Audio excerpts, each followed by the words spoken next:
कहीं बात करें 27 जुलाई का ये था एडिटोरियल, ठीक है। इसमें हम लोग 3 मुद्दा पढ़ने वाले हैं। जो पहला मुद्दा है वो काफ़ी बड़ा मुद्दा है और जुडिशियल रिव्यू है, को इक्वल्स है, फ्लोर टेस्ट, यानी कि जो राजस्थान में जो चल रहा है, इतना तुम देख रहे हो, है ना। राजस्थान में केसेस क्या देखे हो, बहुत सारा का डेवलपमेंट देखे हो। क्या थे वो, सचिन पायलट किस तरह छोड़ के चले गए।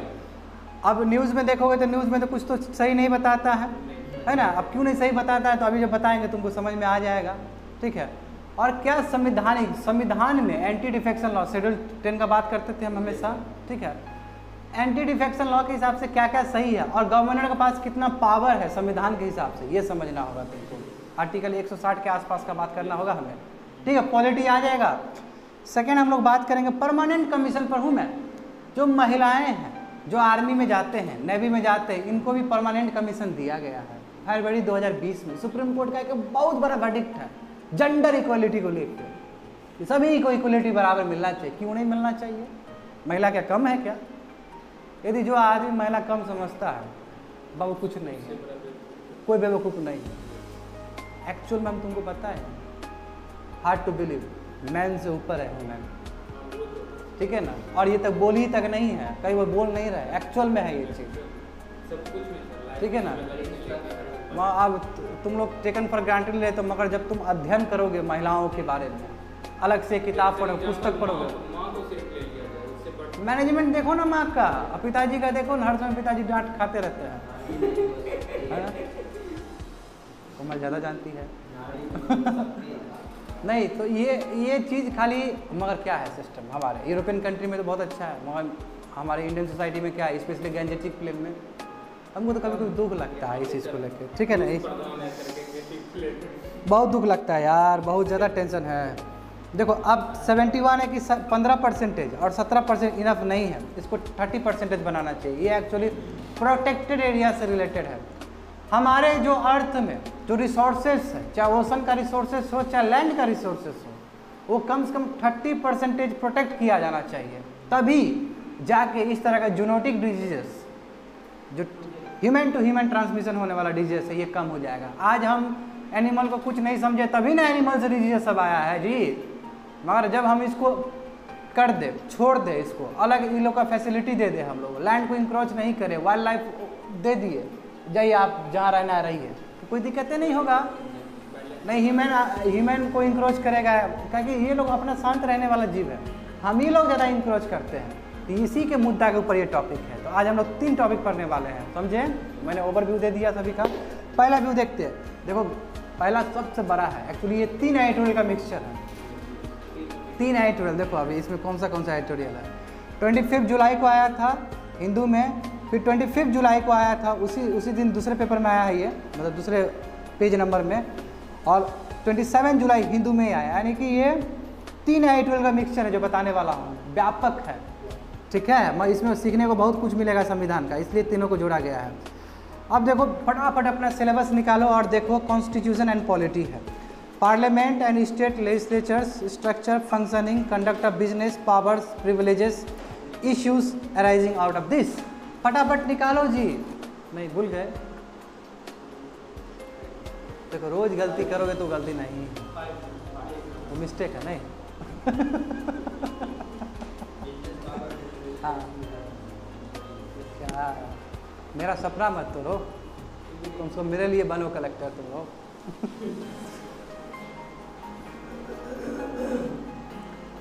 नहीं है कोई बात नहीं, आज घर में जाके देख लेना है आप कॉन्फिडेंस आ गया। देखो इसको भी दो जल्दी से फटाफट दो, स्टार्ट करेंगे क्लास। कितना पेज, कितना है नंबर? 5 नंबर पे देखो, फटाफट पढ़ो। 5 नंबर देख रहे हो तो 3 और 4 देख लेना, और नीचे 6 भी देख लेना। एक लुक्स देना, पूरा मत पढ़ना, एक लुक्स देना केवल। देव मिल गया चीज? चलो एनीवे देख लिए सभी लोग। चलो बढ़ते हैं आगे।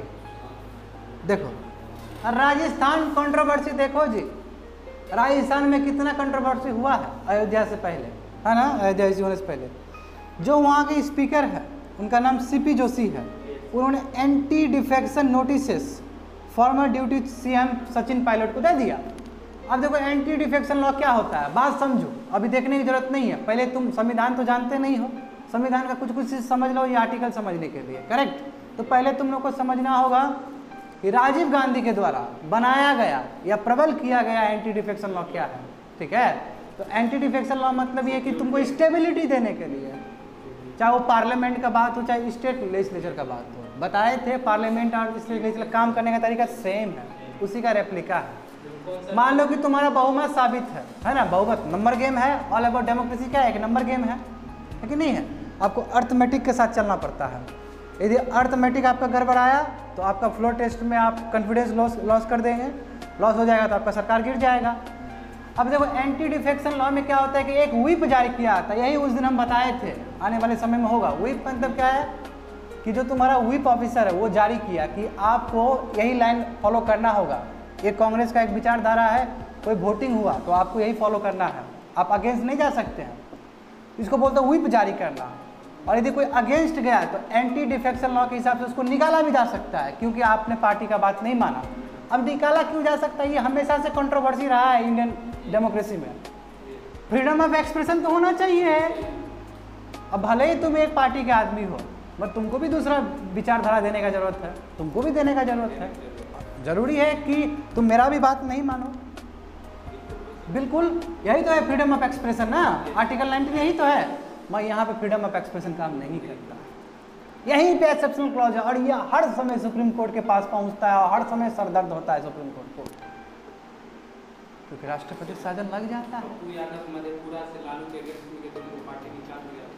होता है, यही होता है।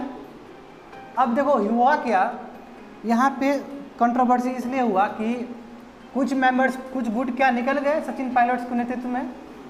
अब एंटी डिफेक्शन लॉ में होता है कि आपका 2/3 निकल जाए, ठीक है, इसमें डिटेल नहीं दिया है कि एक सर्टन पोर्शन ऑफ तुम निकल गए तो ठीक है, मेजोरिटी निकल गए ठीक है, यदि माइनॉरिटी निकल गए तो एंटी डिफेक्शन लॉ के हिसाब से हो सकता है जितना निकला सब बर्खास्त हो जाए, सबका मेंबरशिप खत्म हो जाए। यही बोल रहे थे उस दिन कि क्यों तुम्हारा गहलोत बार बार वो फ्लोर टेस्ट करवाना चाह रहा था, व्हिप जारी कर देगा, सचिन पायलट क्या कहेगा, अगेंस्ट वोट कर देगा, तुरंत टर्मिनेट कर देगा उसका मेंबरशिप, और तुरंत दूसरे का निर्दलीय का इंडिपेंडेंट का लेके ही अपना बहुमत साबित कर देगा। इसलिए गवर्नर बीच में पेंडिंग का काम कर रहा है, मगर संविधानिक है ही नहीं। गवर्नर जो पेंडिंग कर रहा है इस इशूज़ को, वो संविधान में कहीं नहीं लिखा गया है। तो मोदी गवर्नमेंट स्पेशली जो अभी का एग्जीक्यूटिव गवर्नमेंट है उसको वो मिसयूज़ कर रहा है गवर्नर पावर को। ये तुमको अभी समझ में आएगा जब सुप्रीम कोर्ट का तुम अलग अलग वर्डिक्ट देखोगे कि अलग अलग वर्डिक्ट में सुप्रीम कोर्ट ने क्या क्या फैसला सुनाया है एंटी डिफेक्शन लॉ से रिलेटेड, चाहे गवर्नर के पावर से रिलेटेड, या फिर संविधान में ऐसा क्या लिखा गया है एंटी डिफेक्शन लॉ से रिलेटेड या गवर्नर से रिलेटेड। यही इश्यूज़ को हम लोग ब्रॉडर एस्पेक्ट में देखने वाले हैं। समझे बात को? अब समझो। जो स्पीकर है, अब यहाँ पे देख सकते हो नोट्स को, जो स्पीकर है सीपी जोशी, उसने एंटी डिफेक्शन नोटिस जारी किया है, समझ गए। और देखो एंटी डिफेक्शन निकालने का, ठीक है, ये सोल अथॉरिटी बस चेयरमैन को होता है, बाकी कोई नहीं निकाल सकता है। चेयरमैन के पास पूरी तरह से अथॉरिटी है। जैसे कोई एक बिल को, मनी बिल तय करने का, पार्लियामेंट में तय करने का स्पीकर का हाथ होता है, उसी तरह एंटी डिफेक्शन लॉ के अंदर किसको डिस्क्वालीफाइड करना है, ये पूरी तरीके से तुम्हारा अथॉरिटी किसका है? स्पीकर का है। मगर क्या हुआ, ये कोई समझने वाली पॉलिटी है, पूरी तरह से घुमा दो, लॉ पढ़ रहे हो, कानून पढ़ रहे हो, दिमाग अलग होना चाहिए। मगर क्या हुआ कि जब देखा गया कि इंडिया में बहुत दुरुपयोग हो रहा है गवर्नर रूल का, तब सुप्रीम कोर्ट दौड़ते हुए आया और सुप्रीम कोर्ट ने क्या बोला कि हम पहले इसको जुडिशियल रिव्यू नहीं देते थे, आर्टिकल 13 क्लॉज 2 नहीं देते थे। अब यदि आप किसी स्पीकर के द्वारा किसी को निकाला गया तो वो जुडिशियल रिव्यू होगा, हम देंगे उस पर वर्डिक्ट और हम देखेंगे कि आपका पोजीशन क्या है। हो सकता है आप पॉलिटिकल लाइन में आपने खराब काम किया हो, आपने ज़बरदस्ती मेंबर्स को निकाल दिया हो, ऐसा भी तो हो सकता है, पॉलिटिकल लाइन में होता है, जो कि अभी हो रहा है। हाँ, मेंबरशिप टर्मिनेट होगा। अगर पार्टी निकाल दिया और कोई गलत नहीं हो तो उसका मेंबरशिप बना रहेगा और उस पद पे रहेगा, लेकिन निर्दलीय से रहेगा, बिल्कुल इंडिपेंडेंट, सब एंटी डिफेक्शन लॉ का हिसाब से। बात समझे? स्पीकर का सोल अथॉरिटी है, मगर ये जुडिशियल रिव्यू के अंदर आएगा। जुडिशियल रिव्यू मतलब क्या है कि सुप्रीम कोर्ट के दायरा के अंदर आएगा। ये नहीं कि स्पीकर जो कर रहा है वही सही है। अरे भाई, डेमोक्रेसी बचाने का तो सुप्रीम कोर्ट का ही हाथ है ना, तो सुप्रीम कोर्ट आता ही है दौड़ते हुए। तो अब समझो कैसे सुप्रीम कोर्ट में ये बात पहुंचा है राजस्थान हाई कोर्ट के द्वारा। देखो, स्पीकर सीपी जोशी ने एंटी डिफेक्शन नोटिस किसको दे दिया? Farmer duty chief minister Sachin Pilot को दे दिया, और 18 को जो डिसीडेंट कांग्रेस थे इसके साथ उनको भी दे दिया। बोले एक गुट निकल गया, नंबर 1। सेकंड देखो, तो ये दौड़ते हुए राजस्थान हाई कोर्ट गए, पहले हाई कोर्ट जा सकते हो, हाई कोर्ट गए। अब देखो राजस्थान हाई कोर्ट ने क्या बोला? Directed to give 19 MLAs time to reply, बोला कि 24 जुलाई तक हम आपको टाइम दे रहे हैं। In the court will deliver it's verdict. आप 24 जुलाई तक एक्सप्लेन करिए क्यों निकले हैं, जो भी स्टेट फैक्टर हमको सौंपिए। On July 24 court asked to maintain status quo, तो कोर्ट ने बोला ठीक है, स्टेटस को मतलब क्या है? जैसा है वैसे रहने दीजिए, जस का तस, ठीक है। बात समझे? ये क्या हुआ? ये तुम्हारा पॉलिटिकल हैपनिंग्स है, कैसे कैसे हुआ, कैसे पहुंचा, और फिर कोर्ट ने बोला स्टेटस को मेंटेन कर दो, जैसा है वैसे ही मेंटेन कर दो। अब यहाँ पे तुम्हारा बात आएगा सुप्रीम कोर्ट का वर्डिक्ट एंटी डिफेक्शन लॉ से, जो बोल रहे थे, ठीक है, जो voluntary giving up membership prone for varied interpretation, बोला है कि जब आप वॉलेंट्री, जब कोई आप पार्टी को छोड़ते हैं तो उसका अलग अलग इंटरप्रिटेशन हो सकता है, हाई कोर्ट से सुप्रीम कोर्ट से। एक इंटरप्रिटेशन हम लोग देखते हैं जो कि लैंडमार्क इंटरप्रिटेशन है, 1992 का जजमेंट, ठीक है, जब तुम लोग का जन्म नहीं हुआ था तब सुप्रीम कोर्ट ने एक बहुत बड़ा फैसला दे दिया था, और मेरे जन्म के बाद ठीक है। तो सुप्रीम कोर्ट क्या बोलता है? पर हम भी बहुत छोटे थे तो हमको नहीं पता था कि दिए थे वर्डिक्ट, ये तो हम अभी जान रहे हैं ना। देखो अभी मतलब इन दिनों जब सिविल सर्विस में जुड़े तब supreme court constitution bench uphold the validity of the 10th schedule anti defection law, जो राजीव गांधी के टाइम में जो मजबूत किया गया एंटी डिफेक्शन लॉ, ये वैलिड कर दिए कि 1992 में वैलिड कर दिया कि हाँ एंटी डिफेक्शन लॉ वैलिडेट है, ये लागू होगा, ठीक है। तो वो वैलिड कर दिया। और इसमें क्या फैसला दिए? इसमें फैसला ये दिए, पहले ये समझना होगा कि हाई कोर्ट, पहले ये समझो तब ये समझ में आएगा तुमको। पैरा 2 समझने से पहले तुमको ये समझ में आना चाहिए, हालांकि मैं एक बार बता देता हूँ फिर एक्सप्लेन कर दूंगा। देखो ये भी बताया कि जो पैराग्राफ 2 है, पैरा 2 है एंटी डिफेक्शन लॉ में जो है, ठीक है, does not violate the freedom of speech, यानी कि एंटी डिफेक्शन लॉ से किसी एमएलए को निकाला जाएगा या एमपी को निकाला जाएगा, तो इसका मतलब फ्रीडम ऑफ एक्सप्रेशन आप हनन नहीं कर रहे हैं, उसका वही बता चुके हैं, ठीक है। ना ही आप उसका वोट का वो खत्म कर रहे हैं, ना ही आपका इलेक्टेड मेंबर्स का जो कोई साइंस, जो पावर है, जो डिराइव करके वहाँ पे आया, वो आप उसको बर्बाद नहीं कर रहे हैं। ये सुप्रीम कोर्ट का बहुत बड़ा वर्डिक्ट है। सुप्रीम कोर्ट फंडामेंटल राइट्स के लिए लड़ता है और सुप्रीम कोर्ट ऐसा फैसला सुना रहा है, क्यों? क्योंकि एक एंटी डिफेक्शन लॉ को बचाना है, इसलिए। समझो बाबू, बात समझ में आ रहा है ना? सुप्रीम कोर्ट सबके फंडामेंटल लॉ के लिए लड़ रहा है, और सुप्रीम कोर्ट बात है एमएलए का फंडामेंटल राइट्स को रद्दी बता दिया, क्यों? क्योंकि उसको एंटी डिफेक्शन लॉ वैलिडेट करना है, कहीं ना कहीं जाकर कॉम्प्रोमाइज करना पड़ता है। अब देखो what the high court said now, अभी हाई कोर्ट क्या बोला है ये चीज को लेकर, पता है? हाई कोर्ट बाबू बोल दिया है सुप्रीम कोर्ट पे हमको संदेह है। बताओ, ये तो गजब बात हो गया ना, ये तो गजब बात हो गया ना कि हाई कोर्ट बोला सुप्रीम कोर्ट को चैलेंज कर रहा है, ठीक है, नहीं कर पाएगा। उसका देखेंगे ना कि इसका इसी तो आगे है, ऐसा इंडिया में हुआ है जहाँ पे सुप्रीम कोर्ट ने ऑर्डर दिया है, हाई कोर्ट बवाल हो गया, मच गया, उसके बाद फिर अलग इंटरप्रिटेशन किया है, उसके बाद बोला कि सुप्रीम कोर्ट हाई कोर्ट बराबर, ये तक वर्डिक्ट गया है। आज तुमको हम बताएं तो आज तुमको जो पढ़ने को मिलेगा, आज तुमको जो लॉ के बारे में जानने को मिलेगा बहुत मज़ेदार है, जो कि हमको 2 बजे तक पकड़ कर रख दिया था रात को, ठीक है। मतलब मज़ेदार चीज़ है, स्पेशली लॉ से जानने वाला चीज़, स्पेशली संविधान से। क्यों? संविधान का नॉलेज ही आपको बचा सकता है। ज्योग्राफी ठीक है, हिस्ट्री ठीक है, मैं आपको संविधान का नहीं आता है तो नहीं आप पॉलिटिक्स में उठ सकते हैं और हर जगह ठग दिया जाएगा आपको। तो हाई कोर्ट ने क्या बोला? देखो ये एंटी डिफेक्शन लॉ के बारे में ये बोला गया कि जो voluntary give up membership of their party has been examined by the from the point of intra party democracy. वो ये बोला जा रहा है कि क्या जो वॉलेंट्री जो मेंबरशिप जो निकलता है और जो सुप्रीम कोर्ट ने एंटी डिफेक्शन लॉ के बारे में बताया है, क्या सुप्रीम कोर्ट ने इंट्रा डेमोक्रेसी के बारे में इस व्यू से दिया है? संदेह कर रहा है high court. Intra party democracy मतलब क्या कि डेमोक्रेसी अंदर रहना, यानी कि आप पार्टी के अंदर डेमोक्रेसी देख पा रहे हैं? पार्टी के अंदर भी डिसीडेंट हो सकता है ना, वॉइसेस तुम्हारा डिफरेंट हो सकता है। तो ये संदेह कर रहा है हाई कोर्ट, संदेह कर रहा है क्या एंटी डिफेक्शन लॉ इस चीज़ को इंट्रा पार्टी डेमोक्रेसी को लेके चल रहा है कि नहीं चल रहा है, यानी कि डायरेक्ट चुनौती दे रहा है हाई कोर्ट सुप्रीम कोर्ट के वर्डिक्ट के ऊपर। तो फिर एक बार पढ़ता हूँ, फिर समझो, एक एक लाइन समझो। The high court is venturing into to find out whether, ऐसा है क्या कि पैराग्राफ जो पहले बताए हैं, we deals with the disqualifying law makers who voluntary give up membership of their party has been examined by the apex court from the point of the view of intra party democracy. क्या जो voluntary membership जो निकलता है और वो anti defection law के हिसाब से आप उसको बाहर कर देते हैं, क्या आप इंट्रा पार्टी डेमोक्रेसी का एंगल लेके आए हैं? सुप्रीम कोर्ट को बोल रहा है, ऐसा है, सुप्रीम कोर्ट ने ऐसा फैसला सुनाया है। खुली चुनौती है, समझो बात को, तो समझो तो कुनो, यानी कि सुप्रीम कोर्ट के वर्डिक्ट के ऊपर संदेह कर रहा है कि आप तो ठीक है अपना सुना दिए, मगर क्या आपके वर्डिक्ट में इंट्रा पार्टी डेमोक्रेसी वाला एलिमेंट है? ठीक है ना, ये बड़ी बात है। ये बड़ी बात इसलिए है क्योंकि सुप्रीम कोर्ट सबसे ऊपर है। अब कोई सबसे ऊपर को चुनौती दे दे उसी तरह का जो तुम्हारा है कॉन्स्टिट्यूशनल पोस्ट, तो बड़ा बात हो जाता है और ये सिर्फ यूपीएससी के लिए एक बहुत बड़ा टॉपिक बन जाता है। सर पावर तो दोनों को मिल रहा है, फंडामेंटल राइट का अगर किसी तरह का, हाँ, तुम अलग अलग है ना जुरिस्डिक्शन, 226 के तहत हाई कोर्ट और 32 के तहत सुप्रीम कोर्ट। बिल्कुल फंडामेंटल राइट्स रीट जारी करता है। रीट अलग अलग, एपेलेट जुरिस्डिक्शन भी है, बहुत सारा ओरिजिनल जुरिस्डिक्शन है, प्रोविजन है, सैटरी है, को वारंटो है ना, बहुत तरह का बात है। पॉलिटी का बात मत करो, दिमाग चल जाएगा उधर फिर।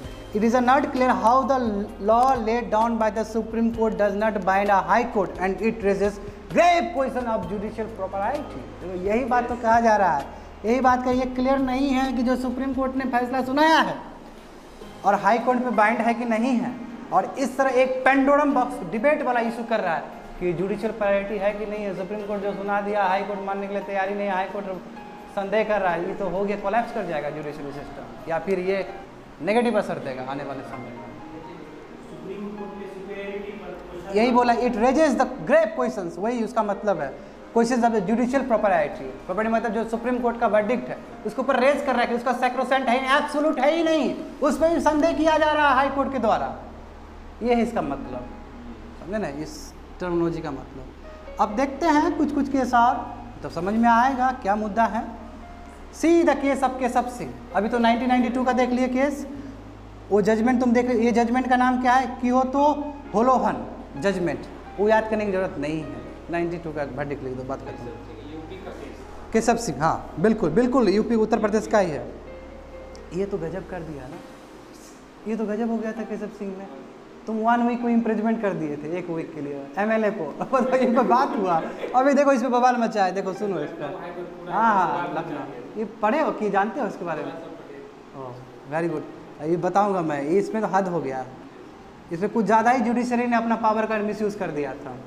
अब देखो केशव सिंह को सेंटेंस कर दिया गया था 1 वीक के लिए और इम्प्रिजमेंट कर दिया गया था 1964 में, 64 में, ठीक है। क्यों? बोला कि आपने लेजिस्लेटिव असेंबली जो उत्तर प्रदेश उसको ब्रीच किया, ब्रीच में तोड़ा है प्रिंसिपल को, फंडामेंटल जो भी बना है वहाँ पे आपने तोड़ा, इसलिए आप 1 वीक इम्प्रिजमेंट हो जाएगा। एमएलए को तुम जेल में डाल दिए, अरे वो पीपल का रिप्रेजेंटेशन है, कैसे उसको जेल में तुम डाल दिए, बहुत बड़ा सवाल। उसके बाद क्या हुआ, खकवाते हुए दौड़ते हुए केशव सिंह कहाँ पहुँचा है, तुम्हारा Lucknow bench of Allahabad High court. Allahabad High court का अलग अलग बेंच होता है, ठीक है, तो ये लखनऊ वाला बेंच पे पहुँचे और चैलेंज किए इस चुनौती को, ठीक है। Was directed by Lucknow bench to release on bail, बोला कि ठीक है इसको रिलीज कर दो, बेल पे रिलीज कर दो इसको, बेल मिल जाता है, जानते ही हो तुम लोग। Assembly felt that it is a breach of their privilege and then directed the marshals of the assembly to arrest the 2 judges and produce them before the bar of the house।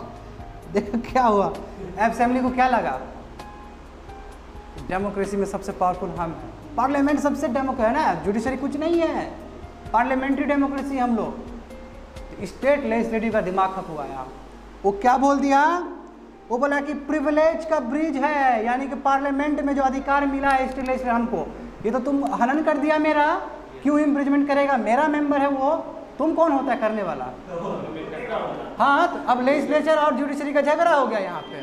अब देखो क्या किया है ये बोला कि breach of their privilege है और मार्शल्स को भेज दिया, marshals of the assembly to arrest 2 जजेस, जज को जाओ अरेस्ट कर लो। तहलका मच गया इंडिया में, जज को अरेस्ट कर लिया गया, इसलिए बोले कि बाबू बहुत कुछ सीखने को मिलेगा, ये अद्भुत एडिटोरियल है, समझ रहे ना। मार्शल्स मतलब जो उसका एक लॉ भी है और एक तरह से ये आर्मी सब है, marshal arm forces. Special arm force आखिर पार्लियामेंट ही चलाता है ना सभी कुछ। यूनियन मिनिस्टर का होता है कि नहीं होता जी, यूनियन मिनिस्टर सब संभालता है ना। भेज दिया, मार्शल्स को भेज दिया, ठीक है। Directed the marshals of the assembly to arrest 2 जजेस and produce them before the bar of the house. जो वहाँ का जो मेन होगा 2 जजेस को लाओ, अब हम उसको जजमेंट देंगे, जज को जजमेंट देंगे, जाओ लेके आओ उसको पकड़ के लेके आओ। एट दिस टाइम समझो, at this point of time जजेस approach the full bench of the Allahabad High Court which protected them from arrest. फिर आखिर पहुँचेगा जुडिशरी में ही मामला, फिर इलाहाबाद हाई कोर्ट के पास गया, इलाहाबाद हाई कोर्ट बचा दिया उसको अरेस्ट होने से। क्यों? जज ही अरेस्ट हो जाएगा तो बहुत बड़ा नेगेटिव जाएगा। मगर यदि ये बात भी हुआ तो ये बात भी तो बहुत बड़ा बात हो गया। उसके बाद क्या हुआ? उसके बाद जुडिशरी दहशत में, पूरे दहशत में। अरे ये बात क्या, मैं तुमको क्लासिकल बात बोलता हूँ, ये वाला सोमनाथ वाला जो स्पीकर थे ना हमारे, सोमनाथ स्पीकर थे जब ललुआ MP था वहाँ पे, ठीक है, पार्लियामेंट में। जुडिशरी कुछ से कुछ फैसला सुनाया जा रहा है पार्लियामेंट पे, दिमाग खराब हुआ, बोला कि हम मोशन ला देंगे, जाओ जुडिशरी के अगेंस्ट पार्लियामेंट में। पूरी तरह से पार्लियामेंट हिला दिया जुडिशरी को। फिर जुडिशरी बोला हमसे गलती हो गया। इंडिया में हुआ है ये चीज़, ठीक है। ये इंडिया में इसमें नहीं दिया गया, ये बाद में भी हुआ है। सोमनाथ चटर्जी थे, ठीक है, स्पीकर थे, बंगाल से आते थे, बहुत बड़े नेता थे और स्पीकर थे। हाँ, तो जुडिशरी क्या कर रहा है? बार बार पार्लियामेंट पे हमला किए जा रहा है, ठीक है ना, क्योंकि आपका एक सर्टन डिग्री है ना, आपको यहीं, क्योंकि इंडिपेंडेंट बॉडी है ना जी, आप ज़्यादा इंक्रोच नहीं कर सकते पार्लियामेंट में। हाँ, खत्म हो गया। तो जब सोमनाथ ने बोला कि हम मोशन ला देंगे सुप्रीम कोर्ट के जजेस का अगेंस्ट, तो सुप्रीम कोर्ट के जजेस सावधान हो गया, बोला कि नहीं यार, जो भी है तो पार्लियामेंट्री डेमोक्रेसी है ना। यही चीज़ एग्जैक्टली यहाँ पे भी हुआ है, बात समझे। तो यही बोला है कि protected them from the arrest, Allahabad High court ने बचा दिया अरेस्ट होने से। अब देखो यहाँ से subsequently a presidential reference was made. अब प्रेसिडेंशियल रेफरेंस एग्जीक्यूटिव बॉडी अब आएगा ना, क्राइसिस में है आपका सिस्टम, ये तो क्या है, क्राइसिस ही बता रहा है ना। तो प्रेसिडेंशियल रेफरेंस आया, प्रेसिडेंशियल रेफरेंस वही आर्टिकल 370 में प्रेसिडेंशियल रेफरेंस आया था। तो प्रेसिडेंट अपना एक लॉ बना रहा है कि इस तरह का कोई बात नहीं हो। तो क्या लॉ बना रहा है देखो, at this point of time the president of India made a presidential reference to the supreme court on the relative powers of legislative assembly and the constitutional court. Power अलग कर दिया। अब प्रेसिडेंशियल रेफरेंस बताया कि ये power इसका, ये power अलग, सुप्रीम कोर्ट को भेज दिया। तो देखिए, इंक्रोच मत करिए, अच्छी बात नहीं है। अब प्रेसिडेंट भेज रहा है, प्रेसिडेंट कस्टोडियन ऑफ द संविधान, संविधान का बचाने का जो रक्षा है वो प्रेसिडेंट के अंदर आता है। आर्टिकल 61, ठीक है, देख लेना। Supreme court said that there is a broad separation of essential power of each organ of the state. तब सुप्रीम कोर्ट क्या बोलता है कि हाँ, सेपरेशन ऑफ एसेंशियल पावर होना चाहिए, नहीं तो हम भी उधर चल जाएंगे तो भी दिक्कत है। हाउएवर, मगर देखो हाउएवर तो आएगा ही सुप्रीम कोर्ट के वर्डिक्ट में। सुप्रीम कोर्ट क्या बोला? Supreme court went on to the hold that a जज who entertains a petition challenging any order of the legislative imposing any penalty on the petition of its contempt does not commit contempt of the said legislature and the legislature is not contempt to initiate proceeding against the judge। मगर इस तरह का कोई काम किया, यदि कोई जज कोई MLA के ऊपर कोई प्रोसीडिंग करवा दिया, इसका मतलब ही नहीं कि जज को आप अरेस्ट कर लीजिए। हम मानते हैं कि आपका सेपरेशन है, बस जज को अरेस्ट कर लीजिएगा तब कंट्री में आदमी बिलीव कहाँ से करेगा? ठीक है, अब मन में पढ़ो तो एक बार यही सेंटेंस को मन में पढ़ो तो तुम लोग, यही थर्ड वाला थोड़ा कॉम्प्लिकेटेड है, पढ़ो तो ये पढ़ो फटाफट पढ़ो, इसको पढ़ो, फिर बात करो हमसे, या हम पढ़ते हैं उसको सुनो। The supreme court went on to hold that a जज who entertains a petition challenging any order of the legislature imposing any penalty on the petitioner from its contempt does not commit contempt of the said legislature and the legislator is not competent to initiate proceeding against the judge। ठीक है, यही बात है। हाँ, तुम लोग कहाँ समझ में आएगा?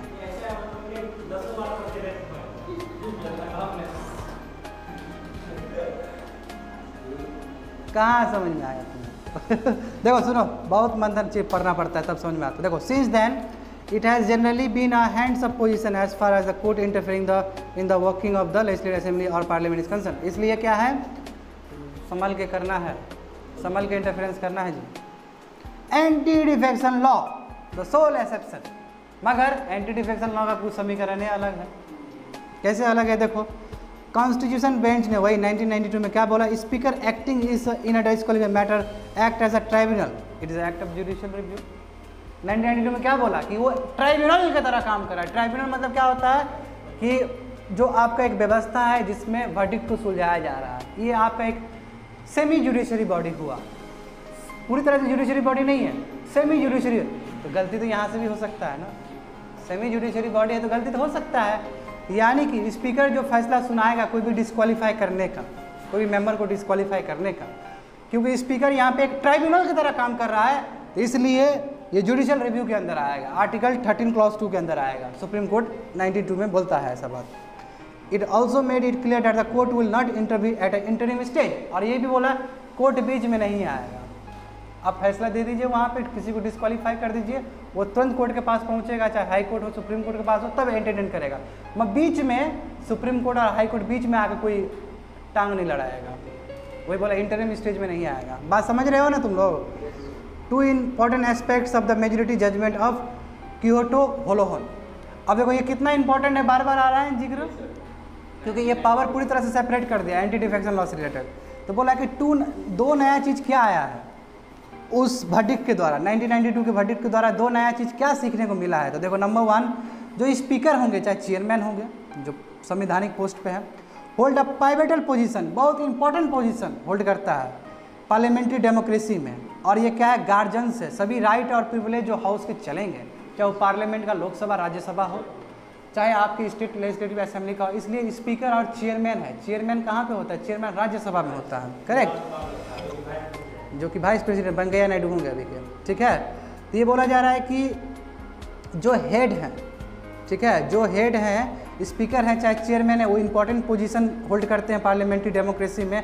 और वो गार्जियन है, जितने भी राइट्स और प्रिविलेजेस हाउस के लिए बने उसके देखभाल करने वाले गार्जियन हैं, ठीक है। They are expected to and do take far reaching decision in a parliamentary democracy. इसलिए उनका जो डिसीजन होगा बहुत ही निर्णायक डिसीजन होगा पार्लियामेंट्री डेमोक्रेसी में। सही बात नमस्कार। यानी कि स्पीकर के ऊपर, चेयरमैन के ऊपर बहुत बड़ा ही रिस्पॉन्सिबिलिटी दे दिया गया, ठीक है, कि आप पॉलिटिकल लाइन में मत करिएगा, किसी को निकालिएगा तो पॉलिटिकल लाइन में मत निकालिएगा, ठीक है ना। हाँ, तो ये भी एक तरह से 1992 के वर्डिक्ट में साबित हो गया। दूसरा देखो, having regard to the constitutional scheme in the 10th schedule, वही anti defection law, judicial review should not cover any stage prior to making of decision. यानी कि स्पीकर का फैसला सुनाने से पहले इंटरिम स्टेज में अप्लाई नहीं होगा जुडिशियल रिव्यू, जुडिशियल रिव्यू बाद में अप्लाई होगा, जो ऊपर बोला है, ठीक है, वही बोलना चाह रहा है, ठीक है। No quia timet, no quia timet मतलब टू प्रिवेंट अप्रूवल फ्यूचर। यदि पहले ही आप रोक देते हैं तो फ्यूचर इंजरी हो सकता है ना, फ्यूचर में कुछ तहस नहस हो जाएगा ना जी, क्योंकि वहाँ का उसका अपना प्रिविलेज है, राइट्स है पार्लियामेंट का या फिर स्टेट लेजिस्लेचर का। आप पहले ही रोक देते हैं, संविधान का अगेंस्ट जा सकता है और इससे आपका कॉन्स्टिट्यूशनल बॉडी या कॉन्स्टिट्यूशन एस्पेक्ट इंजरी हो सकता है, प्रॉब्लम हो सकता है वहाँ पे, यही बोलना चाह रहा है, प्रोबेबल फ्यूचर इंजरी हो सकता है। बात समझे। अब देखो, अब आ गया ना बात तुम्हारा, कॉन्स्टिट्यूशनल अथॉरिटी को इक्वल है, कोई जितने भी संवैधानिक पोस्ट है, चाहे हाई कोर्ट हो सुप्रीम कोर्ट, सब को इक्वल है, सब बराबर है, ठीक है। ये क्या एक वर्डिक्ट में सुनाया गया था। देखो 1982, 10 साल पीछे चले जाओ, जब हम भी नहीं थे, ठीक है, 1982 हम भी नहीं थे, एक समय तुम नहीं था, एक समय हम नहीं समझ रहे हो बात को, क्योंकि वो साल दूसरा था, वो साल दूसरा है, ठीक है ना। ये अल्ताफ राजा का हम बता दिए सही नहीं तुम लोग को, अल्ताफ राजा सुने हो, तुम तो ठहरे परदेसी साथ क्या निभाओगे, है ना। तो उसमें भी बोला था कि सब पूरा बोलता है, लंबा चिंतन मंथन करता है, अब बोलता है वो साल दूसरा था, ये साल दूसरा है गजब बोल दिया ना। हम तो जब बचपन में शायर नहीं बने थे तब की बात है, मतलब पोइम नहीं लिखते थे, हम तो बोले थे ये तो बुरा ड्रामेटिक चेंज कर दिया है चीज़ों को, समझ रहे हो ना। इतना ही यातना हुआ और अभी इतना खुशी है क्योंकि वो साल दूसरा था, ये साल दूसरा है। बताओ क्या लॉजिक है, समझ रहे हो ना। तो इसी तरह ये भी साल दूसरा था। देखो 82 में 10 साल पहले की बात है। Bench of the supreme court directed a single जज of the Calcutta high court to urgently here a matter and proceed to जज। देखो गजब बात है कि 82 में जो सुप्रीम कोर्ट का एक बेंच बना था उसने डायरेक्ट किया है, ऑर्डर किया है, ऑर्डर कर दिया, यहाँ पे रिक्वेस्ट भी नहीं किया, ऑर्डर किया है। डायरेक्टर मतलब क्या, ऑर्डर करना। कलकत्ता हाई कोर्ट के एक सिंगल जज को ऑर्डर किया कि जल्दी आप सुनो, एक मैटर पे आप जल्दी सुनवाई करो। द सिंगल जज in Calcutta proceeded to hear and decide the matter, और उसके बाद उसने डिसाइड किया। He recorded in his judgment that the supreme court was only co-equal to the high court as a constitutional court। इसका दिमाग खराब हो गया, कैसे हम पे कमांड कर दिया, हम भी तो संविधानिक पोस्ट पे हैं।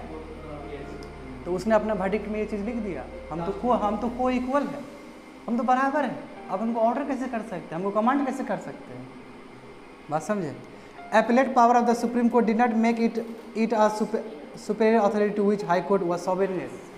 जो एपेलेट जुरिस्डिक्शन होता है, अलग अलग जुरिस्डिक्शन होता है ना जी, ओरिजिनल जुरिस्डिक्शन, एपेलेट जुरिस्डिक्शन अलग अलग होता है। तो ये एपेलेट जुरिस्डिक्शन के बारे में बताऊंगा जब तुमको सुप्रीम कोर्ट के बारे में बताऊंगा। एक ये जुरिस्डिक्शन, एक अलग तरह का जुरिस्डिक्शन। उसमें ये बोला गया है कि कभी भी सुप्रीम कोर्ट को सुपीरियर अथॉरिटी नहीं बोलता है। एपेलेट जुरिस्डिक्शन के अंदर सुप्रीम कोर्ट और हाई कोर्ट दोनों इक्वल है। तो कैसे यहाँ पे हाई हैंडेड एटीट्यूड से सुप्रीम कोर्ट ने ऑर्डर दिया। एवर सिंस, उसके बाद क्या हुआ, देखो उसके बाद क्या हुआ एटीट्यूड के बाद। The supreme court has been careful to couch this order as a request to any high court और द कॉन्स्टिट्यूशनल अथॉरिटी। कमांड बदल दिया, रिक्वेस्ट पे बना दिया, अब रिक्वेस्ट देता है, कर दीजिए ना।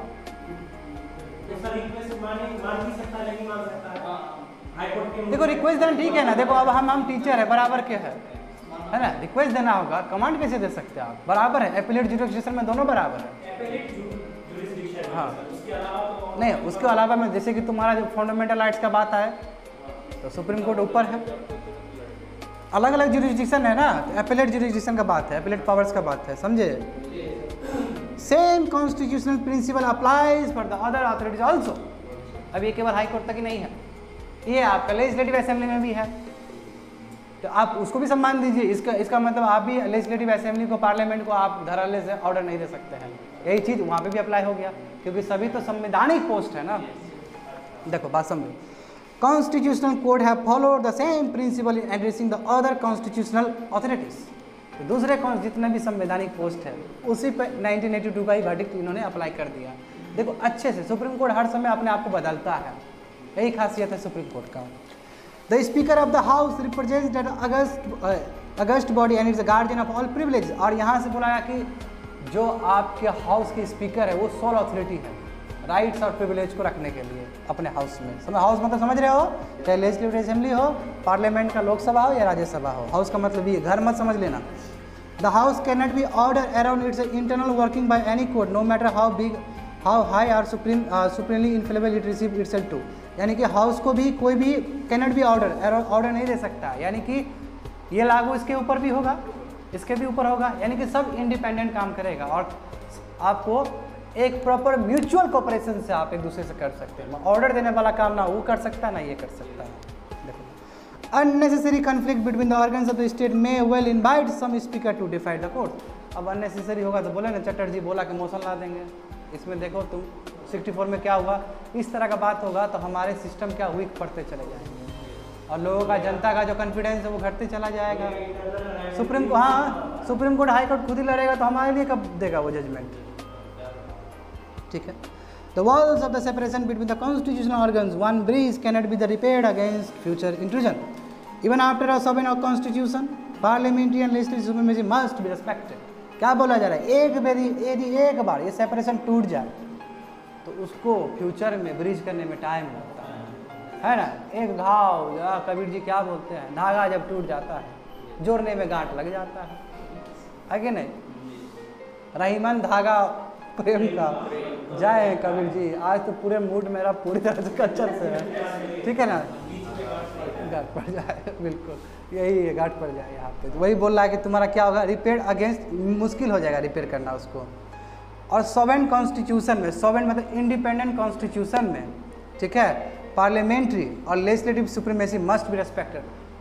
पार्लियामेंट्री डेमोक्रेसी में ज़रूरी है ना कि पार्लियामेंट का इज्जत रखना है, क्या कि पार्लियामेंट पीपल को रिप्रेजेंट करता है, तभी तो हम चुन के भेजते हैं ना अपने वोट के द्वारा।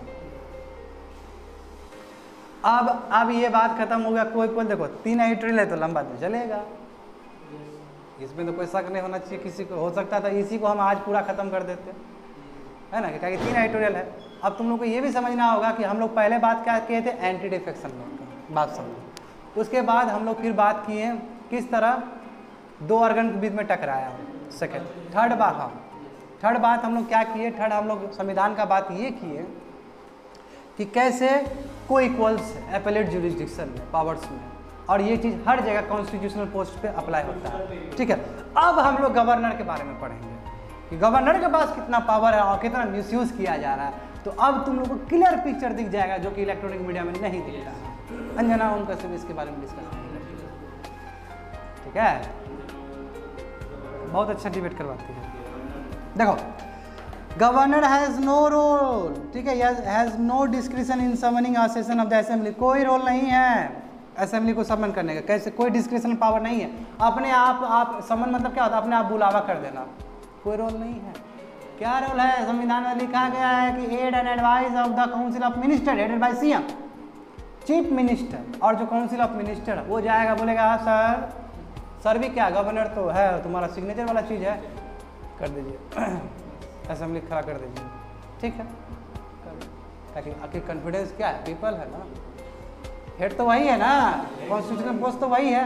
मगर गवर्नर बोला कि नहीं करेगा, जाओ, ये बात है, बाबा बन दिए, तो यही तो बोला जा रहा है कि कोई डिस्क्रिशन पावर है ही नहीं। तो तुम लोग को समझ में आ रहा है संविधान का कितना दुरुपयोग किया जा रहा है इन दिनों। राष्ट्रपति के सलाहकार पे ना चलता है गवर्नर,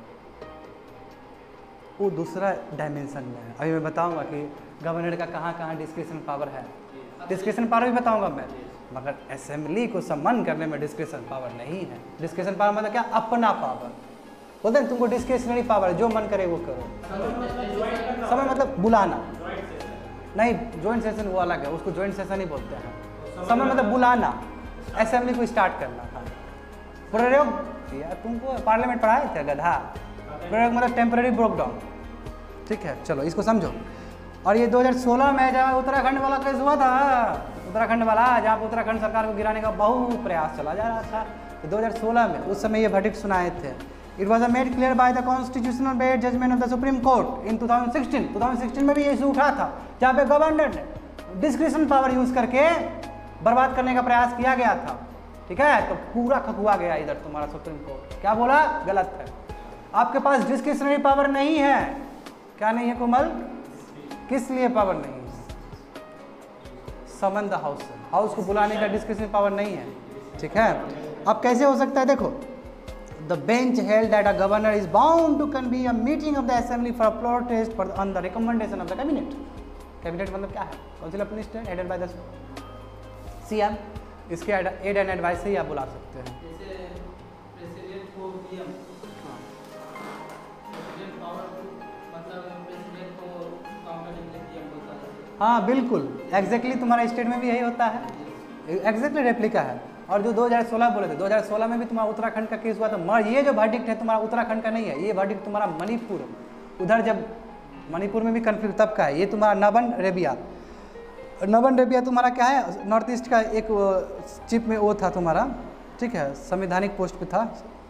ये क्या कर रहा है, versus deputy speaker, deputy speaker और इसके बीच में जो केस हुआ था 2016 में, उसमें सुप्रीम कोर्ट ने बोला है, क्लियर किया है कि governor cannot employ his discretion and should strictly abide by the aid and the advice of the cabinet to summon the house, वही बात बोले हैं। तो 2016 में क्लियर कर दिया सुप्रीम कोर्ट ने, मोनोपोली नहीं करना है, गवर्नर आपका डिस्क्रिशन पावर वो है, आप ऐसे नहीं कर सकते। 2016 में ये वर्डिक्ट, सॉरी उत्तराखंड का नहीं था, मैंने इसलिए उत्तराखंड भी ऐड किया क्योंकि उस साल 2016 और 17 में बहुत जगह सत्ता को गिराने का प्रयास किया गया था, उसमें उत्तराखंड भी था एक। और उत्तराखंड का मैं पॉलिटिक्स तुमको बाद में बताऊंगा कि वहाँ तक का तो ये भी हद हो गया कि जिसने मोदी गवर्नमेंट के अगेंस्ट जो वर्डिक्ट दिया था, और वो वहाँ का, सुनो बाबू, वो वहाँ का जो जज है, वो जज के पास फुल पोटेंशियल था सुप्रीम कोर्ट का जज बनने का, मगर वही 2018-19 में वही रिकमेंडेशन जब तुम्हारा प्रेसिडेंट के पास पहुँचा तो उस पर स्टे लगा दिया गया मोदी गवर्नमेंट के द्वारा। नहीं, दीपक मिश्रा नहीं है, दूसरा जज था। सुप्रीम कोर्ट का जज बनना भी बहुत बड़ा बात है ना, किसी का चीफ जस्टिस अब बनना पड़ता है, हाई कोर्ट का चीफ जस्टिस बनोगे तब बाबू मिलता है। तो वो उस समय चीफ जस्टिस था, और उसने इंदु मल्होत्रा एक्सेप्शनल है, इमिनेंट जूरिस्ट है वो, एक्सेप्शनल केस है। क्या बात है, तुम तो पता है तुमको।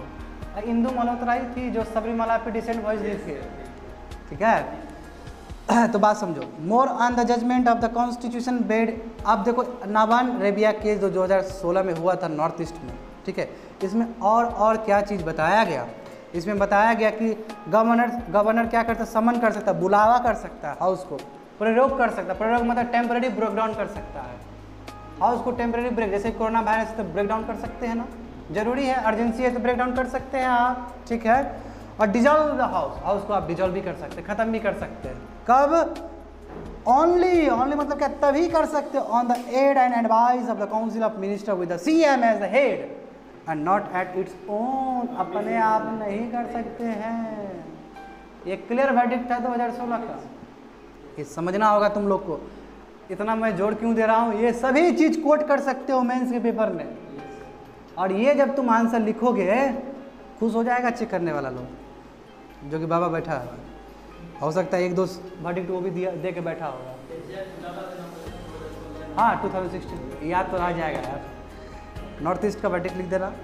Even the constituent assembly was a wording of extending the governor description. अब बताओ, गजब बात हो गया ना।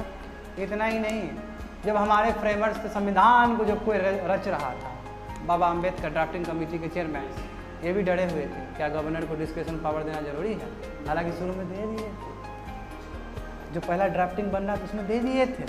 पार्लियामेंट में लंबा बहस चला है तो फिर डिस्कशन पावर हटा दिया थे, ठीक है। तो ये समझो यहाँ पे लिखा गया है ये चीज़, ठीक है। देखो बर्बाद हो जाता, पूरी तरह से वो सेंट्रलाइज हो जाता।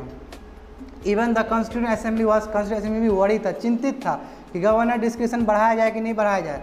अब देखो ड्राफ्ट कॉन्स्टिट्यूशन हैज़ वेस्टेड, जो ड्राफ्ट पहले का जो संविधान बना था उसमें दिया गया था had vested the governor with description दे दिया गया था शुरू में समन करने का, डिसॉल्व करने का, बाद में इसको मिटा दिया गया। ओमिटेड मतलब क्या है, हटा दिया गया by the framers of our constitution.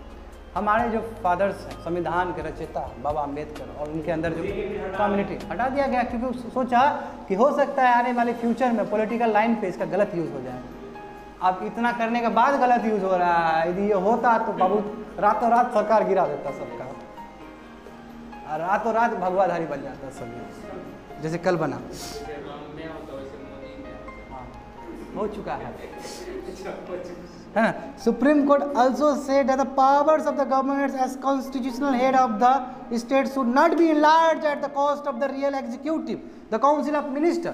बोला है इसमें कि जो पावर है गवर्नर का, ठीक है, जो कॉन्स्टिट्यूशनल हेड तो है ना जी, गवर्नर का पोस्ट तो संविधान में दिया गया है।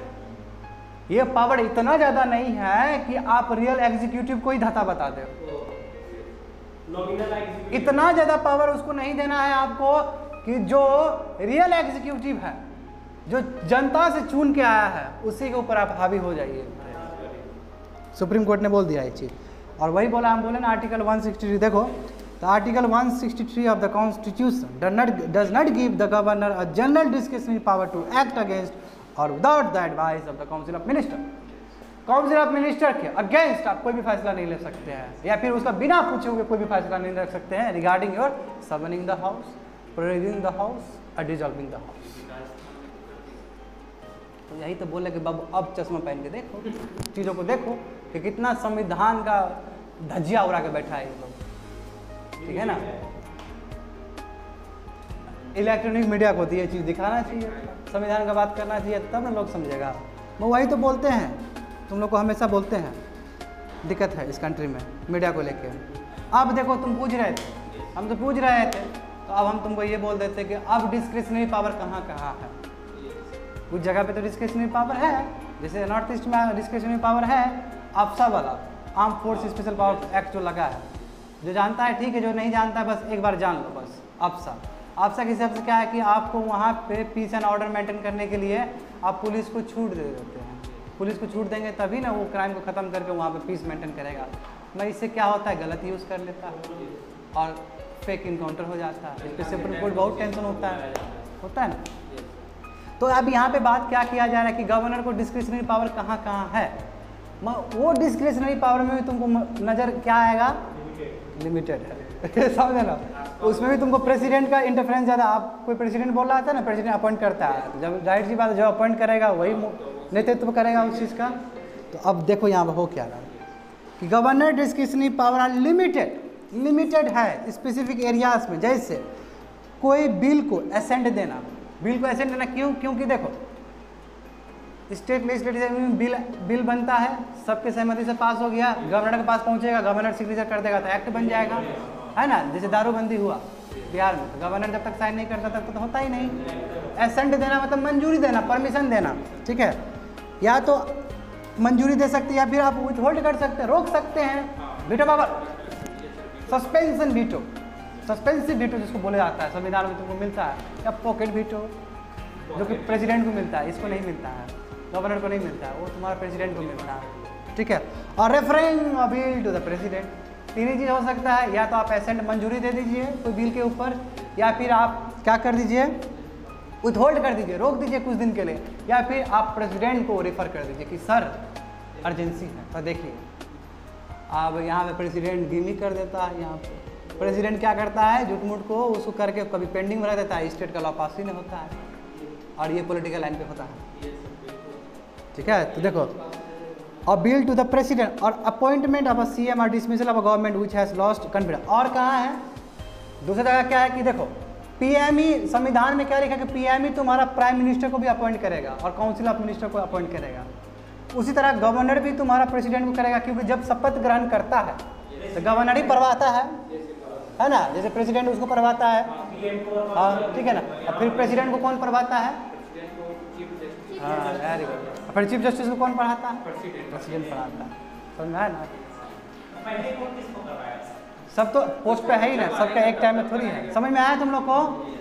अब देखो अब बात समझो, बहुत मज़ेदार चीज़ है। देखो अब क्या है कि जो सीएम को अपॉइंटमेंट करेगा उसमें भी गवर्नर का डिस्क्रिशनरी पावर है, और कोई भी गवर्नमेंट को डिसमिसल करेगा इसमें तो डिस्क्रिशनरी पावर नहीं है। तभी कोई सरकार को ये खारिज कर सकता है जब उसका मुखिया फ्लोर टेस्ट से इनकार कर दे या फ्लोर टेस्ट में फेल हो जाए, तो डिसमिस हो गया गवर्नमेंट, क्योंकि आप नंबर, हाँ बिल्कुल, आप नंबर प्रूव नहीं कर पाए। क्या बोले आखिर, after all parliamentary democracy arithmetic का चीज़ है ना, कैलकुलेशन है, बहु क्या बोलते हैं, संख्या बल है ना, संख्या बल नहीं, अभी 2/3 नहीं, वो पार्लियामेंट में अलग अलग तरीका है, अभी सिंपल हाफ, समझे। तो गवर्नर का डिस्क्रिशनरी पावर भी लिमिटेड है, बात समझे नहीं, यहाँ पे समझना होगा कि लिमिटेड पावर है। चाहे बात हो कोई बिल को एसेंट देने का, परमिशन देने का, विथ होल्ड करने का, या फिर प्रेसिडेंट को भेजने का, या फिर दूसरा केस क्या है, अपॉइंट करने का। गवर्नर को अपॉइंट करेगा क्यों, क्योंकि जीत के आ, सॉरी सीएम को इसलिए अपॉइंट करेगा क्योंकि वो जीत के आ गया और दल का मुखिया है वो। दूसरा क्या है, उसको तभी खारिज करेगा, उसका गवर्नमेंट को तभी खराब धता बता देगा, बर्बाद कर देगा या फिर निकाल देगा, तभी जब वो फ्लोर टेस्ट में फेल हो जाएगा और वो रिफ्यूज़ कर रहा है, हम नहीं निकलेंगे, हम नहीं निकलेंगे, ऐसा होता है ना, सीएम लोग लगा दिया जाएगा। बिल्कुल एग्जैक्टली यही संविधान का लिया है। The area for the excise of his discretion is limited, इसलिए जो एरिया है क्या, लिमिटेड है, बात समझे ना। Even in this limited area the choice of action should not be arbitrary और फैंसीफुल। ये भी जो आपका लिमिटेड एरिया है ना, इसमें भी आप आर्बिट्री नहीं कर सकते हैं, कोई भी आर्बिट्री काम करिएगा तो कलर पकड़ लेगा आपका सुप्रीम कोर्ट। यानी कि रिस्ट्रिक्टेड एरिया में भी गवर्नर रिस्ट्रिक्टेड है।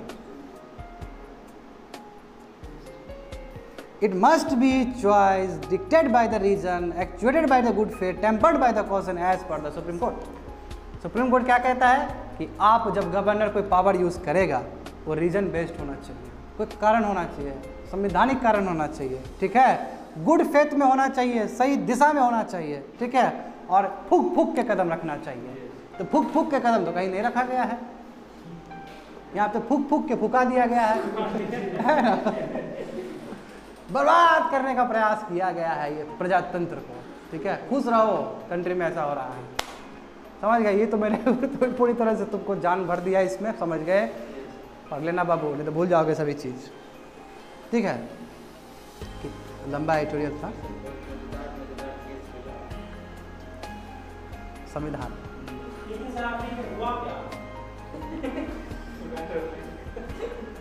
आखिरी में यही हुआ है कि गवर्नर का पावर क्या है ये पता चलता है। जब जुडिशरी और लेजिस्लेचर में देखो इसमें 4-5 अमेंडमेंट जरूरी है। इसमें 4-5 मुद्दे कवर किए हैं। देखो ये 3 आइडियल का मिक्सचर था, इसमें हम लोग क्या किए 4-5 मुद्दा कवर किए हैं। मैं शुरू से फिर एक बार रिवाइज करवा दूं तुम लोग को, ठीक है। देखो पहला मुद्दा क्या था प्रिंस, पहला मुद्दा एंटी डिफेक्शन। अभी सब शांत रहो सभी लोग, एक बार रिकवर कर मत देखो, अब याद करो क्या बताया गया। एंटी डिफेक्शन लॉ था जिसमें तुमको स्पीकर का चेयरमैन का वो बताया गया कितना इंपॉर्टेंट है। उसके बाद हम लोग 1992 का बात किए, उसके बाद हम लोग बात किए थे कि हाई कोर्ट का बात किए, 64 का ही बात किए थे जहाँ पे कितना कन्फ्लिक्ट हो गया था असेंबली के साथ। उसके बाद हम लोग बात किए कोइक्वल्स का बात किए, ठीक है, एपेलेट जुरिस्डिक्शन का बात किए। उसके बाद हम लोग क्या बात किए गवर्नर डिस्क्रिप्शन, हाँ कॉन्स्टिट्यूशन पोस्ट को बराबर हक है, कोई भी इंक्रोच नहीं करेगा। और लास्ट वन क्या किया गवर्नर का डिस्क्रिप्शन देखे, वो भी बहुत लिमिटेड है। बस यही देखे 4-5 मुद्दा। देखो अब समझते हैं आम जानता हूँ मैं जो महिलाएं हैं परमानेंट कमीशन, बताओ पूरी तरह से एंगल डिफरेंट हो गया यहाँ पे।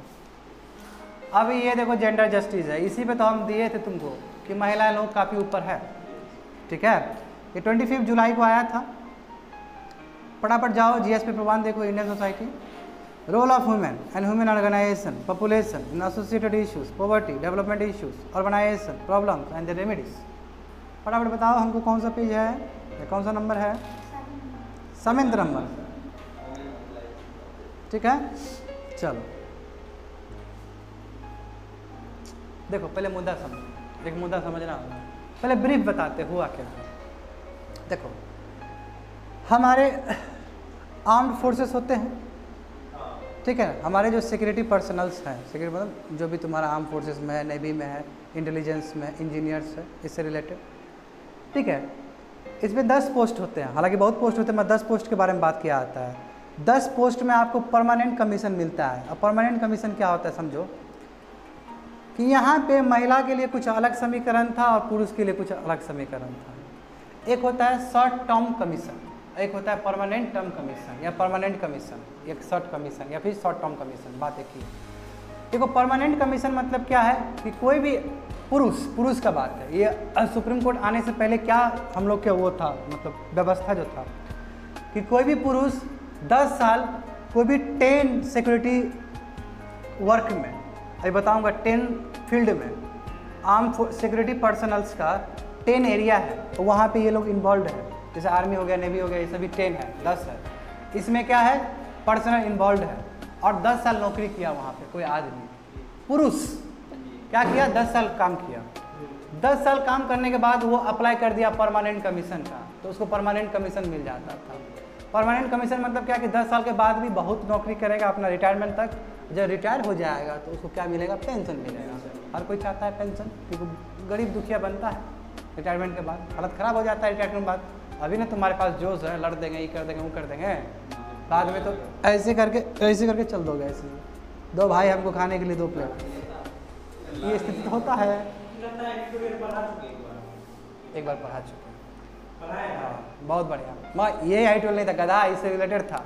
आइटोलिज्म कैसे हो सकता है, परमानेंट कमीशन के बारे में बता चुके हैं। अगर सब बच्चे लोग नए हैं तो फिर से मुझे ना बताना होगा परमानेंट कमीशन। तुम भी भूल गया, तुमको कुछ नहीं पता है। सुनो, खाली तुमको परमानेंट कमीशन ही पता है बस, अब इसको समझना होगा। तो क्या है कि पुरुष क्या कर सकता है, 10 साल काम करने के बाद किसी सर्विस में परमानेंट कमीशन के लिए अप्लाई कर सकता है, ठीक है।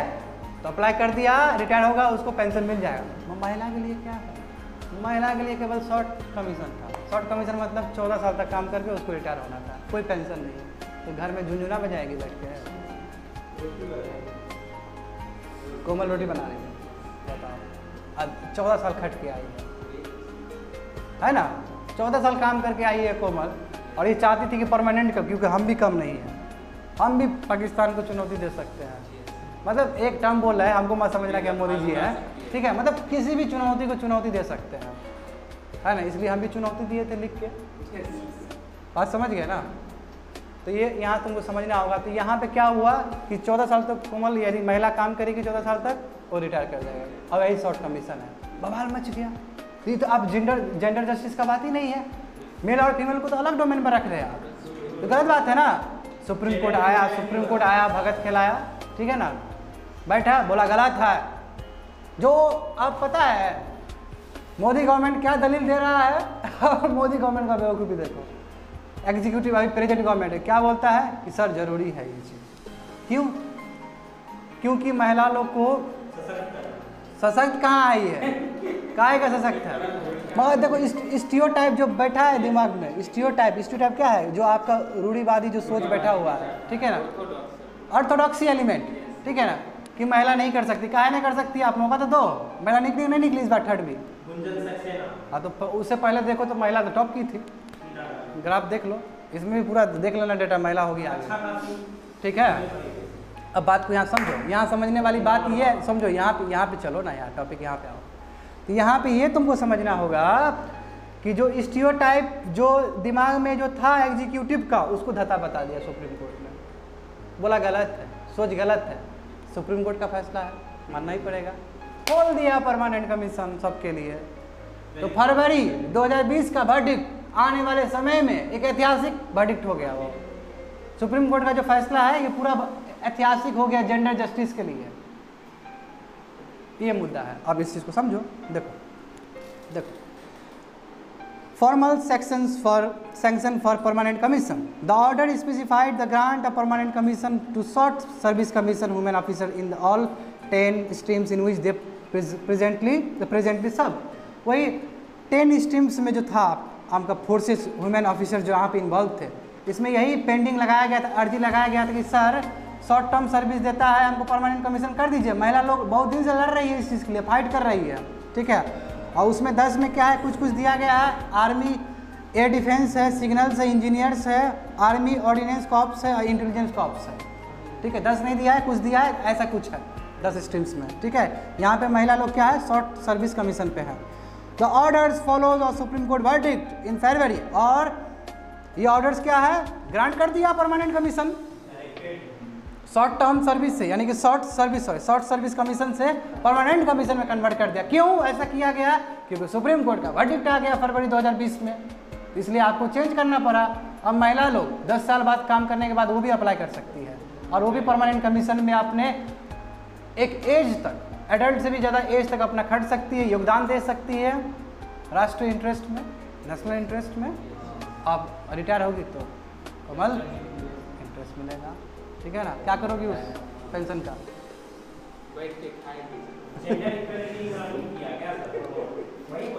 यही करते हैं, है ना। अभी ना ब्लड है जी, हमसे आना मिलने के लिए 30 साल बाद पेंशन मिलेगा क्या पेंशन मिलेगा, यही पढ़ाते रहेंगे। देखो order follows of supreme court,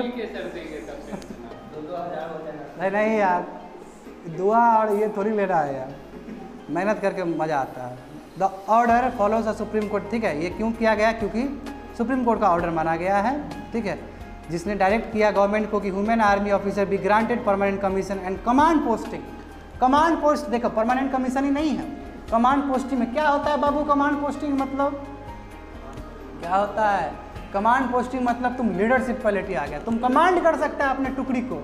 और ये पोस्ट नीचे देखो, ये पोस्ट तुम्हारा कहाँ से होता है, कर्नल से होता है। देखो तुमको बताना चाहेंगे हम यहाँ पे कि जो रेंज होता है आर्मी में या सिक्योरिटी फोर्सेस में, पहले नीचे लेफ्टिनेंट होता है, फिर कैप्टन होता है, फिर लेफ्टिनेंट कर्नल होता है, फिर कर्नल होता है, फिर ब्रिगेडियर जनरल होता है, फिर मेजर जनरल होता है, फिर लेफ्टिनेंट जनरल होता है, फिर जनरल होता है, ठीक है ना। अब जो कमांड पोस्टिंग है, परमानेंट कमीशन तो समझ गए आप लोग, है ना, जहाँ पेंशन मिलेगा आपको, है ना, 10 साल बाद अप्लाई कर दिए, अब 14 साल वाला कहानी खत्म हो गया, महिला लोग भी जा सकती है परमानेंट सर्विस कमीशन में। जो कर्नल से जो ऊपर पोस्ट है उसको बोलते हैं हम लोग कमांड पोस्टिंग, समझे। कमांड पोस्टिंग क्यों, कमांड आपका आएगा। और कमांड पोस्ट देखो सुनो, कमांड पोस्टिंग में भी नियुक्त हो सकता है महिला सशक्त ना हो, मर्द भी सशक्त नहीं होता, हर कोई थोड़ी पहुंचता है इस पोस्ट पे। ये कमांड पोस्ट पे पहुंचने के लिए 4 क्राइटेरिया चाहिए कोमल। अब सोचो तुम्हारे अंदर क्या क्या है, लीडरशिप है तुम्हारे अंदर, लीडरशिप। दूसरा क्या, परफॉर्मेंस बिल्कुल है तुम्हारे अंदर, क्वालिफिकेशन बिल्कुल है, मेडिकल फिटनेस बिल्कुल है, तभी तो कोरोना नहीं हुआ है। जाओ हम तुमको कमांड पोस्टिंग दे दिए, हाँ यही बोल रहे हो ना, जो गया है वही ना बोल रहे हो। गुंजन सक्सेना अभी जस्ट बोल रहे थे ना तुम, मैं दिमाग हट गया, मैं उसके बारे में जानता था। क्या बोल रहे? हाँ यार बिल्कुल, हाँ बिल्कुल बिल्कुल, वही वही वही मिल गया। हाँ बिल्कुल बिल्कुल, वो तो न्यूज़ में बहुत लंबा रही है, वही ना सुने कि नाम सुने। अब बनेगा ना यार, मीडिया में आ गया है तो अब बिकेगा वो चीज़। सुनो हाँ गुप्तेश्वर बोल रहे क्या? वो पकड़ लिया, वो IPS क्वारंटाइन कर दिया। क्या हद कर दिया, बचकाना ये रचा जा रहा है, क्या है यार? दुनिया दिया था IPS ऑफिसर को, लेकिन सर DGP जो है, छोड़ दो जो बात नहीं करेंगे वहाँ पे, कभी बात करेंगे। सुनो यहाँ पे कमांड पोस्टिंग समझ में आया सभी को, ठीक है। अब SSC women officers can out for, वही जो शॉर्ट सर्विस कमीशन है, महिला लोग इसमें इन्वॉल्व है, अब वो परमानेंट कमीशन में जा सकती है, जैसे कि पुरुष लोग जाते थे। हो गया, बात खत्म हो गया। यहाँ पे देखो मेल शॉर्ट सर्विस कमीशन, जानते थे कि ये आपका 10 साल पे होता था, उसके बाद आपके पास ऑप्शन बचता था, आप परमानेंट कमीशन के लिए जाते थे। ह्यूमन के पास, महिलाओं के पास ये ऑप्शन नहीं था, अब आ गया। Now the supreme court said that all human officers in the army shall be considered for the permanent commission and there should be not only be any discrimination with the man, कोई discrimination बराबर। Article 14 खोल दिए, जाओ article 14 खोल दिए, no description on the basis of the gender, ठीक है। Women officers can be full colonels and above in the, वही कमांड पोस्टिंग में भी चली गई। अबव मतलब क्या है? Colonel, brigadier general, major general, lieutenant general, general. तुमको नाम सुनने मज़ा नहीं आ रहा है? कर्नल बोलते तो मेरा तो अंदर से तो हमको तो बहुत मज़ा आता है। ब्रिगेडियर बोलने में तो और मज़ा आता है, क्योंकि नाना पाटेकर हमको याद आता है, वो क्रांतिवीर का ब्रिगेडियर। कौन सा? वही है, तुम्हारा गलती नहीं है, क्योंकि हमको भी तो नाना पाटेकर याद आ रहा है। आगे मौत का तमाशा देखने ब्रिगेडियर रहता है ना, ब्रिगेडियर उस्मान भी कोई कहाँ पे कुछ ऐसा ही मूवी में। चलो एनीवे, वहाँ से हम लोग का काम नहीं है। तो आर्मी सर्विस कॉर्प्स में, ऑर्डिनेंस में, एजुकेशन कॉर्प्स में, यहाँ पे भी आपको कमांडिंग पोस्ट मिल जाएगा महिलाओं के लिए। 4th one, they will be given independent command of large formation battalions. Battalions का उसको क्या हो जाएगा? कमांडिंग ऑथोरिटी मिल जाएगा। अब देखो, नहीं अब देखो, तुम देखो डेटा, देखो डेटा से पता लग जाएगा तुमको एयरफोर्स में क्या है।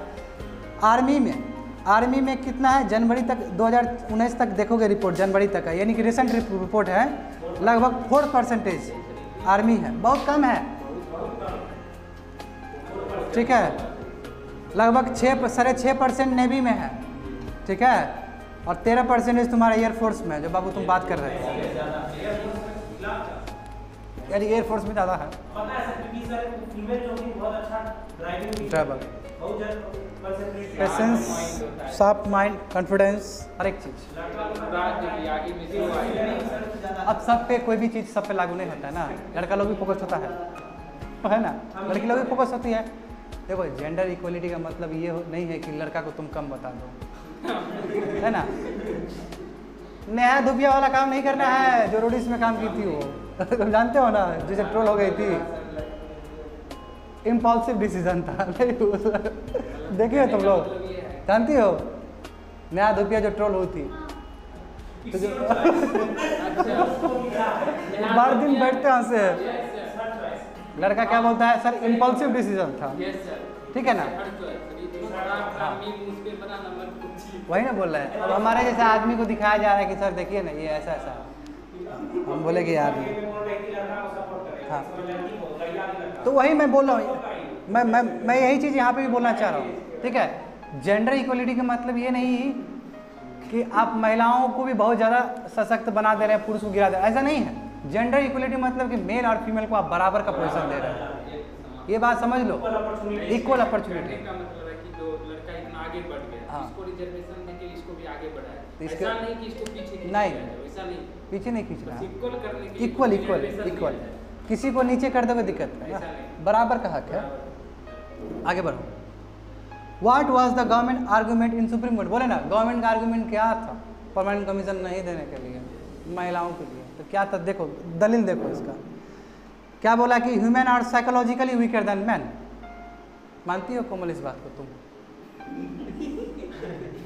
साइकोलॉजिकली वीक है, बिल्कुल नहीं है, स्टीरियोटाइप है ना ये भी। बिल्कुल सर। तो देखो अच्छी बात ये है, देखो अच्छी बात ये है कि यहाँ पे केवल पुरुष प्रधानी वाला नहीं है, महिला भी है ना, हमको लगता है सर उल्टा लिख दिया लड़की लोग ज़्यादा ये साइकोलॉजिकली और स्ट्रांग होते हैं, है ना। वुमेन ऑफिसर, आप देखो दलील देखो एग्जीक्यूटिव का, human officer would not be able to bear with the isolation and hardship of combat zone. Combat जहाँ पे लड़ना पड़ता है वहाँ पे वो हार्डशिप को और जो अकेलापन को नहीं सह पाएगी क्योंकि साइकोलॉजिकली वीक होता है। नंबर 1 ये कहाँ पे है, ये दलील दे रहा है नंबर 1। सेकंड देखो, they would have to ultimately heed to the call of child birth and rearing a family and would have to organise the life in tune with the husband career.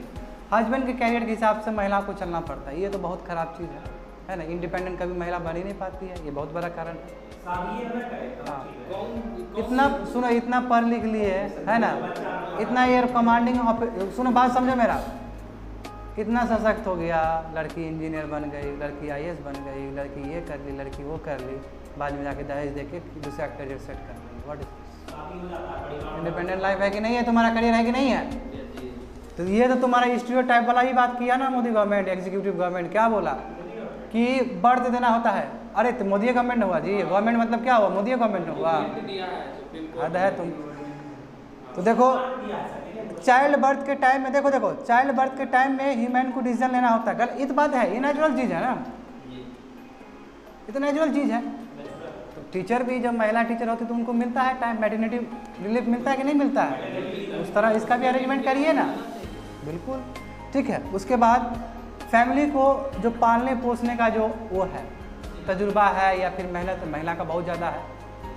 तो ये एक कहने का मतलब Indian society को देखते हुए एक तरह से स्टीरियोटाइप जो बसा हुआ है वो चीज़ प्रेस किया जा रहा है। मगर अब 21वीं सदी है, अभी भी ऐसा सोचेंगे तो ह्यूमन कैसे निकलेगी, वो चार दीवारी के अंदर से कैसे निकलेगी, ये भी तो बड़ा सवाल है। सशक्त होती है, बड़ा बड़ा कॉर्पोरेट हाउस में देखोगे तो बड़ा बड़ा पोस्ट पे वही होते हैं, आप समझो ठीक है। और हस्बैंड को कैरियर को इन ट्यून करने के लिए वो अपना लाइफ को ऑर्गेनाइज करती है, कितना ये तो करती है, बिल्कुल करती है, हम देखते हैं, हमारे घर में देखते हैं, तुम्हारे घर में भी यही चीज़ है, तुम्हारे बाबूजी के लिए तुम्हारे माताजी जाते हैं दुकान पे, है ना। लेकिन बड़ा जो भी देख लीजिए मल्टीनेशनल कॉर्पोरेशन, उसमें सर CEO सब मेल को ही रखा, ये इंडिया में है ना, फॉरेन का वही तो हम बोल रहे हैं ना यार, US वो सही है, वो सही है, US में ये बात सही है तुम्हारा, जो मैनेजरियल पोस्ट है उसमें महिला लोग कम है, बहुत कम है, वह इंडिया की तुलना में बहुत ज़्यादा है, ठीक है। ये तो वर्ल्ड वाइड है, तभी तो सस्टेनेबल डेवलपमेंट गोल में जेंडर जस्टिस डाला गया, ये केवल इंडिया का ही प्रॉब्लम नहीं है, वो वर्ल्ड वाइड प्रॉब्लम है, बात समझ रहे हो ना, ये वर्ल्ड वाइड प्रॉब्लम है। हाँ, इंडिया के रेफरेंस में जेंडर जस्टिस ज़्यादा है बाहर, स्पेशली 3 कंट्री का बात कर दो ना फिर उठा के, इस कंट्री में तो महिला बहुत आगे है। अरे नॉर्थ ईस्ट का बात करो, सिक्किम में बात करोगे महिला लोग आगे है, पूरा चुपचाप चलता है, और महिला लोग 2 बजे 3 बजे रात को भी घूमती है, सशक्त है, अब कोई क्राइम नहीं, 0 क्राइम, ठीक है। वहाँ तुम्हें विचारधारा होना चाहिए ना सर, समझो बात को समझे, स्टीरियोटाइप समझ गए। Women officer would not be able to convincingly answer to the call beyond duty and it may affect national security. Call beyond duty मतलब क्या, घर आए हैं, फोन आ गया उसी दिन, आइए लड़ना है, कारगिल वार हो गया, दौड़ते हुए आइए, क्या महिला लोग दे पाएगी? क्यों नहीं दे पाएगी? चांस तो दीजिए आप, चांस तो दीजिए उसको आप, क्यों नहीं? यदि मिट्टी से जुड़ी है कुछ भी कर देगी ना, बिल्कुल कर देगी यार। क्या पुरुष लोग क्या तुम बुलाता है चल जाता है, कितना लोग तुम मटियापीत कर देता है। कहने का मतलब ये हुआ कि आप जो स्टीरियोटाइप है, जो पुराना विचारधारा लेके चले, वो चेंज करना होगा, है ना। कॉल बियॉन्ड ड्यूटी क्या बोला जा रहा है, एग्जीक्यूटिव तरह कॉल बियॉन्ड ड्यूटी नहीं कर पाएगी महिला, अचानक उसको बुला लिया जाए नेशनल सिक्योरिटी के लिए। और दूसरा है कि हाँ बिल्कुल 4th वन वही बात है कि women officers was not advisable in conflict zone where the minimal facility for habitat and hygiene, जहाँ कम्बर्ट जोन है, कैम्बर्ट जोन है, झगड़ा उगड़ा होगा, जहाँ पे कन्फ्लिक्ट है, वहाँ पे महिला लोग को पोस्ट करना मुश्किल है। क्यों? क्योंकि महिला लोग के लिए अलग सैनिटेशन और हाइजीन का व्यवस्था चाहिए, अलग चाहिए, बिल्कुल, क्योंकि बॉडी का स्ट्रक्चर अलग है, मेल का अलग है, तो आपका अरेंजमेंट भी अलग करना होगा। तो ये सब क्या है, ये सब दिक्कत है, तो प्रॉब्लम है, तो क्या बात है, सोल्यूशन भी तो है ही ना, अब एक बार देखिए, तो अब ये आर्गुमेंट गवर्नमेंट का गया, जहाँ पे सुप्रीम कोर्ट ने क्वाइस कर दिया, बोला कि ये धता है, बेकार है, बर्बाद है सोच आपका। देखो ना लतारा है, देखो यहाँ पे पूरा लतारा है, देखो ना। Supreme court came down heavily on the stereotype. देखो बात तो कर दिया, डायरेक्ट स्टेट लाइन में है, गुस्से से आया है। ये जो स्टीरियोटाइप, जो विचार, रूढ़िवादी जो विचार है, कंजर्वेटिव एलिमेंट्स, इसके ऊपर हैवीली अपना वर्डिक्ट खींचा है, ठीक है। Women are equally capable like man, बोल दिया तो हो, बात खत्म हो गया, बराबर है। सुप्रीम कोर्ट बोला है तो अब कुछ तो बात होता है ना सुप्रीम कोर्ट का वर्डिक्ट। जो बेंच है सर, हाँ। चीफ जस्टिस का जो बेंच है, हाँ। सॉरी चीफ जस्टिस तो वन होगा, लेकिन जो जजेस का बेंच है उसमें कितना फीमेल है कि आपको पता है? बहुत कम, बहुत कम, बहुत कम नहीं है। हिंदू मल्होत्रा अभी बहुत सारा, बहुत कम है, बहुत कम है। अरे यार हाई कोर्ट में भी जो है ना, जुडिशरी में भी मेल का ही डोमिनेंस है। आगे बात तो ये है, नहीं तुम्हारा बात सही है, तुम्हारा नहीं सही बोल रहा है। और इस पे पार्लियामेंट लगातार मार चुका है, ठीक है। हाँ ठीक है, होता है, दोनों तरफ से होता है, बिल्कुल बिल्कुल न्यू नहीं है। अपने कलर में नहीं देखेगा गंदा, दूसरे कलर में दिख जाता है। गिरवान में झाँक के देखोगे तो गंदगी मिलेगा ही मिलेगा। देखो, the hesitation of the government was source from a strong stereotype that has the domestic obligation rest on your human. Stereotype है, इस तरह का विचारधारा गलत है, सुप्रीम कोर्ट का मानना है। 30% of women officer were posted in combat zones even now in various capacity. 30% से ज़्यादा तो लगभग आपका अलग अलग कॉम्बैट जोन में है, तो आप नया परमानेंट कमीशन में दीजिएगा तब क्या हो जाएगा आपका। पहले ये तो 30% कॉम्बैट वहाँ पे है, कॉम्बैट जोन में है। कॉम्बैट जोन कहाँ है? जहाँ पे लड़ना पड़ता है। जब 30% महिला जब कॉम्बैट जोन में जाके लड़ सकती है तो परमानेंट कमीशन देकर काहे ना हम लड़ा सकते हैं उसको। ये भी तो बहुत अच्छा सवाल है तुम्हारा सुप्रीम कोर्ट की तरफ से। It reflects the age-old patriarchal notion that men were breadwinners and women merely caretakers, है ना। ये पुराना विचारधारा दिखाता है जहाँ पे पतिदेव हस्बैंड कमा के आते हैं और देते हैं, और महिला क्या करती है? खाली खाती है और घर का काम करती है। नहीं करो अभी, क्वेश्चन मत करो, लेट हो जाएगा। आर्मी में सर कितना परसेंट पता है कि उसका वो है ठीक, 4% है। 4% का सर 30%, सोचिए कितना कम कॉम्बैट जोन में एज कंपेयर टू। हाँ, ये भी तो देखिए, देख भी रहे तो महिला, ये महिला का है। वुमेन ऑफिसर्स में 100% में 30% भेजे। हाँ, एक तो आप प्रोपोर्शन कम है, यदि महिला को तुम भर दोगे इसका रेशियो भी ज़्यादा आ जाएगा, तो यहाँ से भी ज़्यादा जाएगा। ये भी इस तरह भी तो सोच सकते हो ना। कम नहीं, 50-50% नहीं हो सकता है। अब कैसे वहाँ तुम पूरी नहीं, बिल्कुल नहीं, तुम्हारा भी विचार सही है, मैं गलत नहीं मानता हूँ, मगर जो गलती इतना साल से चल रहा है सुधार तो कर ही सकते हैं ना। कहाँ महिला को बोल रहे हैं कि बराबर के एम्प्लॉय कर दो? मैं जितना जो सक्षम है, जो चाहती है, हाँ है ना। कई लोग तो चाह रहे हैं ना, कई लोग तो अपना ज़िंदगी खबर। दिल्ली में देखोगे मेट्रो में महिला लोग पूरी तरह से उस पर है, सियासत में है। समझे बात को? देखो एक तरह से ये क्या है, तुम्हारा जो पुराना रूढ़िवादी सोच है जहाँ पे मेल को डोमिनेट किया जाता था, ये गलत है, सुप्रीम कोर्ट का मानना है। 4th नंबर देखो, it ignore the fact that women stood shoulder to shoulder with man of. तो इस तरह इसका मतलब ये तो इग्नोर कर रहे हैं आपका जो स्टीरियोटाइप है। इसका मतलब तो आप ये बोलना ही नहीं चाह रहे कि महिला भी कदम से कदम मिला के चल सकती है देश के सहयोग के लिए। तो इस तरह का आप पेश करिए ना, है ना। To defend the country and they played a vital role in the line of the duty. The arguments made the government was not only constitutionally invalid but also discriminatory and affected the dignity of women officers। जो government का, executive government का जो arguments है, ये संवैधानिक तो बर्बाद है ही है, संविधान में कहीं जगह ही नहीं इसका। इतना ही नहीं, ये डिस्क्रिमिनेटरी भी है और वुमेन ऑफिसर के ऊपर डिग्नेशन भी बहुत है, डिग्निटी के ऊपर भी चोट है। आर्टिकल 21 का भी हनन है, आर्टिकल 14 का भी हनन है। The blanket non-consideration of women for the command appointments without any justification cannot be sustained in law। बिना कुछ सोचे समझे आप जो कमांड पोस्टिंग नहीं दे रहे हैं महिलाओं के लिए, ये तर्क से परे है, समझे ना, ये लॉ से परे है। एब्सोल्यूट बार वुमेन सीकिंग क्राइटेरिया और कमांड अपॉइंटमेंट, जो आप एब्सोल्यूट बार कर दिए कि कमांड पोस्टिंग आप नहीं दे सकते, ये आपका वायलेशन है आर्टिकल 14 का, जेंडर इक्वलिटी। बात समझे ना जी। तो for gender equality a long way to go, उसके बाद ही तो बोल दिया है, बहुत लंबा समय लगेगा इक्वलिटी ब्रिज होने में। कैसे? Regressive mindset is to be change. जो आपका पुराना विचारधारा है, जैसे कि लोग सब होते हैं रिग्रेसिव थॉट वाले जो है कंजर्वेटिव एलिमेंट की, पुरुष ही बहुत आगे है, पुरुष प्रधान देश होना चाहिए, इस तरह का थॉट खत्म करने की आवश्यकता है। देखो हम मेल हुए हमारा क्या गलती है, और हम फीमेल हुए हमारा क्या गलती है।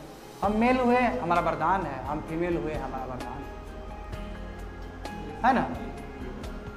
हम फीमेल भी होते तो बहुत खुश होते, हम मेल भी है तो बहुत खुश हैं, अरे थोड़े। मगर जब तुमको ये रियलाइज हो जाएगा कि हम फीमेल को ये रियलाइज हो जाएगा कि हम मेल होते तो अच्छा होता, इसका मतलब क्या हो गया? ये बहुत बड़ा बात हो गया। और जब तुमको रियलाइज हो गया कि हम मेल है तभी बढ़िया है, फीमेल होते तो बर्बाद हो जाते।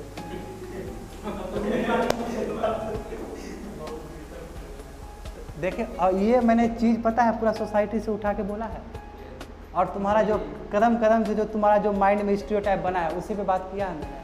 तुमको अभी भी हम पूछ ले ना, सब बोलेगा हमको मेल ही जन्मना है अगला जन्म में। क्यों? क्योंकि लड़की लोग, मेरी फ्रेंड लोग भी बहुत पूछते, ठीक है क्यों? क्योंकि समीकरण ऐसा है ना बाबू, समीकरण है ऐसा कि महिलाओं को 4 दीवार। तो मगर अब हम लोग ऐसा सोचेंगे तो नहीं चलेगा ना।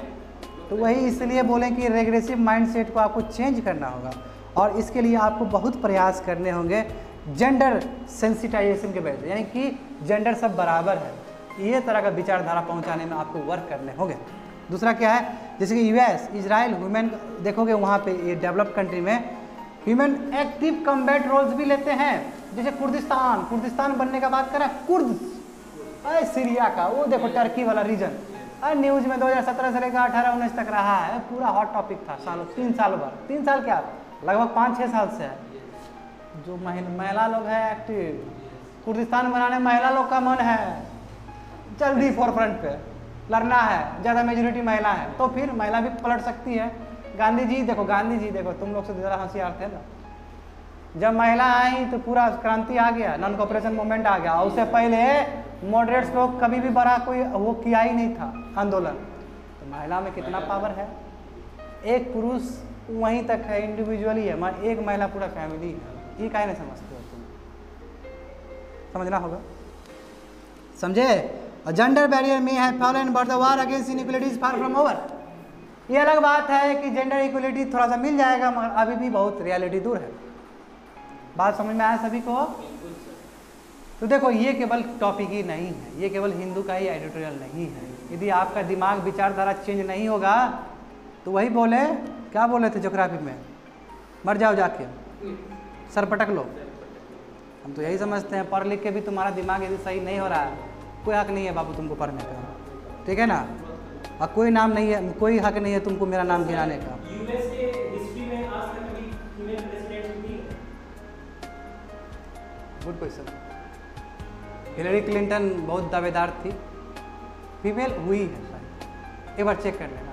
हुई भी होगी तो एक बार हुई होगी, या नहीं भी होगी। हिलरी क्लिंटन बहुत ज़्यादा वो भी नहीं हुई। देखो ये बात से तुम लोग तो ये मत ही करना कि है, अरे है तभी तो बात कर रहे हैं ना। पैट्रिकल सोसाइटी है तभी मेल का डोमिनेंस है, तभी ना हम बात कर रहे हैं जेंडर जस्टिस। यदि मेल का डोमिनेंस नहीं रहता है तो ना आर्टिकल में आता ना कुछ आता। पुरुष प्रधान देश होने की वजह से इतना खपा तो हो ही रहा है ना। अब तुम ऋग्वेदिक पीरियड चल जाओ, उसमें देखो महिला को कितना हम रोल दे रहे थे। एक विधवा महिला भी शादी कर सकती थी, है ना। एक महिला मल्टीपल शादी कर सकती थी, पुरुष भी मल्टीपल शादी कर सकता था। क्यों? क्योंकि फ्रीडम है पूरी तरह से। और यही तुम्हारा देखो पॉलीगैमी था। और यही तुम्हारा बाहर कंट्री में क्या है, लिविंग रिलेशन में रहोगे तुम मल्टीपल शादी कर सकते हो, है ना। यहाँ पे क्या है, ठीक है, यहाँ पे हो रहा है तो सोसाइटी किस तरह देख रहा है उस चीज़ का, ये भी तो मैं देखो। आफ्टर ऑल तुम प्रभाव करोगे, एक दिन जाओगे तुमको कोई बोल दिया, 10 दिन जाओगे वही बात सुनोगे तो इम्पैक्ट करेगा। चलो लास्ट चलते हैं। देखो ये तुम्हारा क्या है, मंगा बॉय। मंगा बॉय एक है, तुम लोग कभी सुना भी नहीं होगा, ठीक है। मंगा बॉय करके एक आता है तुम्हारा न्यूज़पेपर, ठीक है, वो 23 जुलाई का है। इसमें तुम्हारा ये दिया गया है कि वही कोविड-19 को देखते हुए ज़रूरी है कि वर्ल्ड में प्रोटेक्टेड एरिया ज़्यादा हो, बोले ना। प्रोटेक्टेड एरिया जो ज़्यादा होगा तो जेनेटिक डिजीज, ये सब डिजीज नहीं आएगा, है ना। क्योंकि वाइल्ड एनिमल्स को मौका मिल जाएगा रहने का अपनी जगह पे, और नहीं आएगा तो इंक्रोचमेंट नहीं होगा। जब इंक्रोचमेंट नहीं होगा तो वो भी शांति से रहेगा, हम भी शांति से रहेंगे, कोई डिजीज नहीं आएगा। जैसे कि तुम्हारा चाइना में क्या, वन सिटी में जो भी चमगादड़ वो खा रहे हो, कोई भी एनिमल्स को मार के खा रहे, व्हाट इज दिस, क्या है ये चीज़, बात समझे। फटाफट निकाल के देखो paper 3, ecology and environment, conservation, environment pollution, degradation, environmental impact assessment, फटाफट देखो।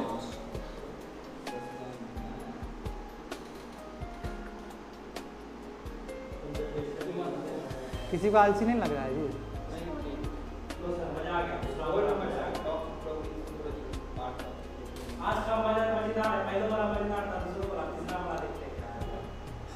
नहीं होगा तो बना देंगे, और क्या। 14 और 15 लगभग एसोसिएटेड है, ठीक है। आगे बढ़ते हैं, फटाफट देख लो। देखो वर्ल्ड के 100 इकोनॉमिक्स्ट, देखो इकोनॉमिक्स का बात बड़ा होता है, डॉक्टर सुब्रमण्यम स्वामी इसलिए बहुत बड़े हैं, है ना। इकोनॉमिक्स का बुद्धि अलग होता है, इकोनॉमिक्स जानकार होते हैं ना। देखो जो जो इकोनॉमिक्स को जानता है तो सबसे पहले तो नतमस्तक कर दो उसको जाके, क्योंकि इकोनॉमिक्स को जानना आसान चीज़ नहीं है। ये तुमको हम बार बार बोलते हैं जब इकोनॉमिक्स का आइटल भी बताते हैं, क्यों, क्योंकि इकोनॉमिक्स में बहुत कुछ बताना होता है, मार्केट में क्या है, ये है, बहुत सारा चीज़ है, ठीक है ना। और जो इकोनॉमिक्स ऑप्शनल लेके यूपीएससी में निकाल ले तो बाबा है, जाके हाँ पूरा ऐसे कर दो, दंड बैठक कर दो, जाके लगा दो। नहीं मिलता है, नहीं मिलता है, उनको पूछो ना, ठीक है। कौन बोल रहा था इकोनॉमिक्स लेगा, तुम बोले थे ना, चलो अभी तुमको हम कर देते हैं।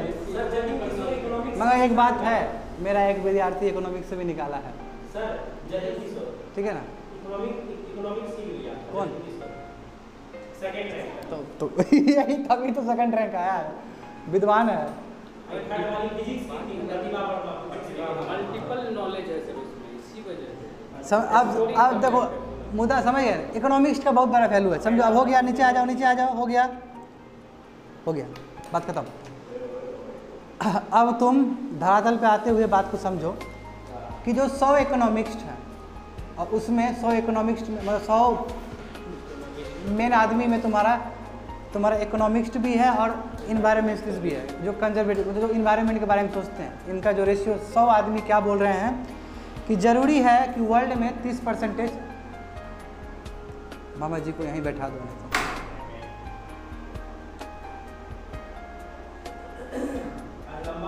बाहर मत जा।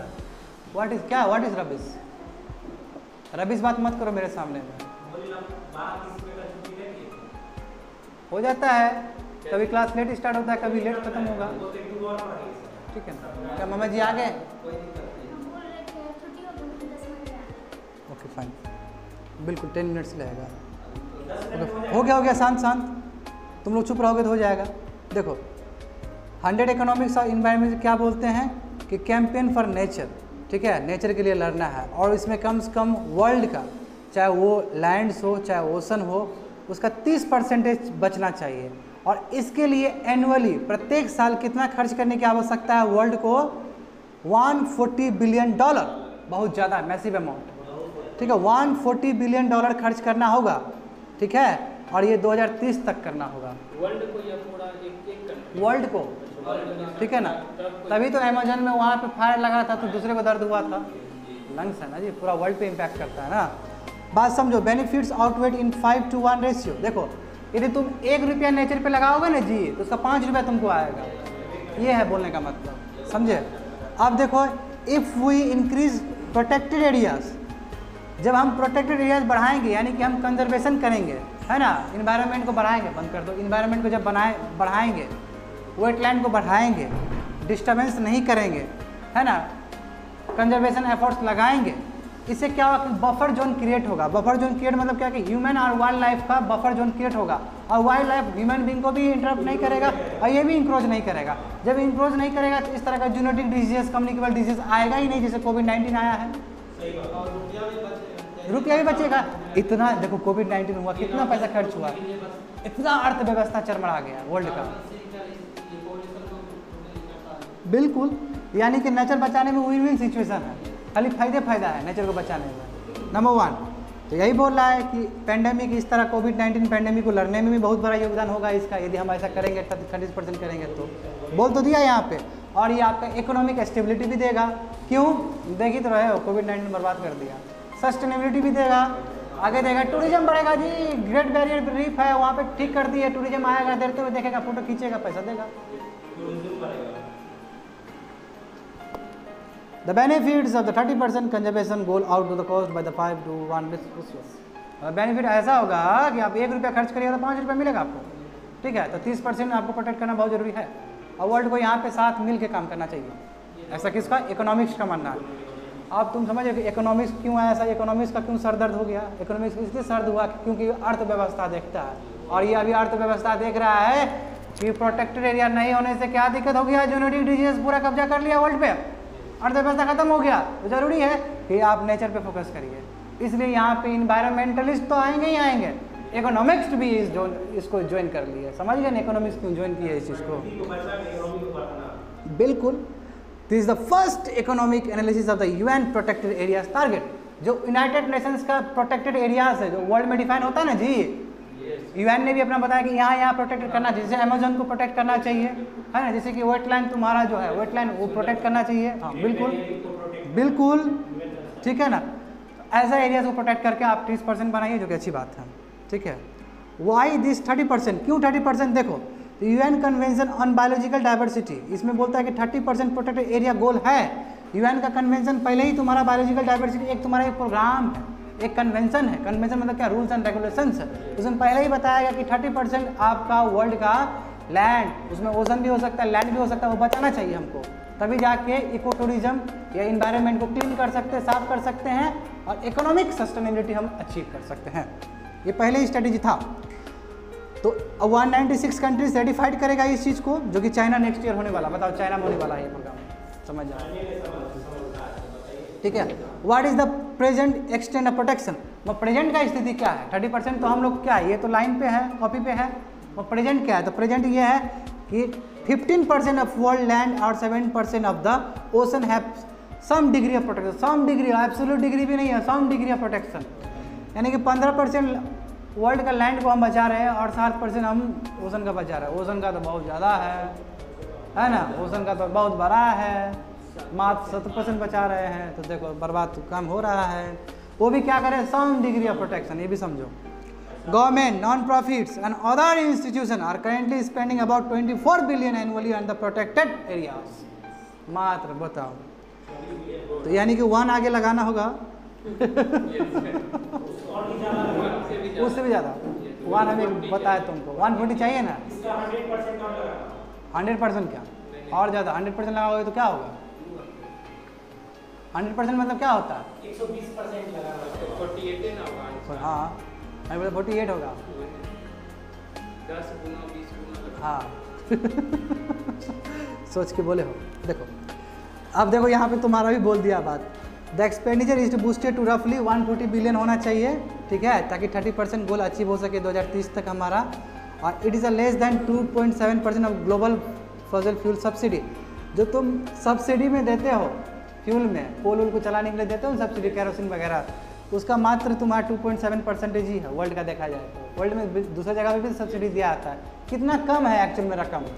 वर्ल्ड कंसर्न हो तभी तो होगा ना ये काम। What the UN, WHO, WWF international से, तो ये तुम्हारा जितने भी बड़े बड़े ऑर्गेनाइजेशन हैं जो इन्वायरमेंट के लिए काम करते हैं, इसका क्या कहना है इसके ऊपर 30% प्रोटेक्टेड एरियाज के ऊपर? तो देखो, if we maintain business as usual approach then it may lead to the wholesale destruction of nature. जिस तरह अभी काम किया जा रहा है, केवल बिजनेस ढंग से देख रहे हैं, बर्बाद हो जाएगा नेचर आने वाले समय में, ये बोला जा रहा है।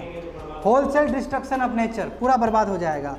This is through obliterating wild lands and increasing proximity between the, ये क्या होगा आपका वाइल्ड लैंड बर्बाद हो जाएगा, ये मतलब डिस्ट्रॉय हो जाएगा। साथ साथ जो प्रॉक्सिमिटी है ह्यूमन बींग का और वाइल्ड लाइफ का, ये बढ़ जाएगा, मतलब इंक्रोचमेंट हो जाएगा, शहर में घुसेगा। मोर पेंडेमिक, इससे पेंडेमिक ज़्यादा आएगा बीमारी, ठीक है, और एक्शन लेने होंगे, फिर हम अर्थव्यवस्था चंगड़ा जाएगा हम लोग का, फिर लॉकडाउन आएगा। अब तो बेनिफिट क्या होगा? 30% अचीव किए तो इसका बेनिफिट क्या होगा? ठीक, चश्मा को पलट दो, ठीक देखो। In addition to disease prevention there are several, disease prevention तो होगा ही, साथ साथ बहुत सारे चीज़ में भी फायदा होगा। नंबर 1 क्या है, इको टूरिज्म होगा, बताया ग्रेट बैरियर रीफ का बताए थे भी जस्ट, ठीक है। इससे क्या होगा, फिश स्टॉक्स बढ़ेगा, मछली पालन ज़्यादा होगा, मछली पालन ज़्यादा होगा तो क्या होगा बाबू, इकोनॉमी आ जाएगा, ठीक है, primary activity.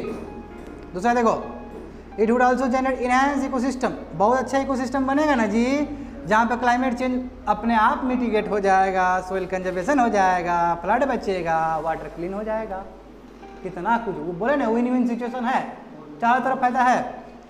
The value of this ecosystem service compare to today's status quo would be about, यानी कि कहने का मतलब बहुत ज़्यादा बिलियन हम लोग को कमाई मिलेगा, एग्जैक्ट नहीं जाना है फिगर, बहुत ज़्यादा हम लोग एनुअली प्रोड्यूस करने लगेंगे, इकोनॉमी हम लोग का बूम हो जाएगा वर्ल्ड वाइड, समझे, यदि हम लोग 30% को कर दे तो, ठीक है। लास्ट में आ गए हैं, देखो ग्लोबल सिनेरियो क्या है, कौन सा कंट्री में 30% है, ये तो वर्ल्ड वाइड का बात कर रहा है, वह कौन सा कंट्री में जो क्लोज बाउंड्री है उसमें 30% का रूल्स और रेगुलेशन है, तो कुछ कंट्री है ऐसा, कुछ कंट्रीज इस चीज़ को मेट कर चुके हैं, कुछ कंट्रीज 30% के टारगेट को भी बढ़ा चुके हैं, जैसे कुछ कंट्री क्या है, बोल्विया है, जर्मनी है, नामीबिया है, पोलैंड है, तांजानिया है, वेनेजुला है, जाम्बिया है, वर्ल्ड बैंक डेटा के हिसाब से ये कंट्री में बहुत अच्छे से कंजर्वेशन है।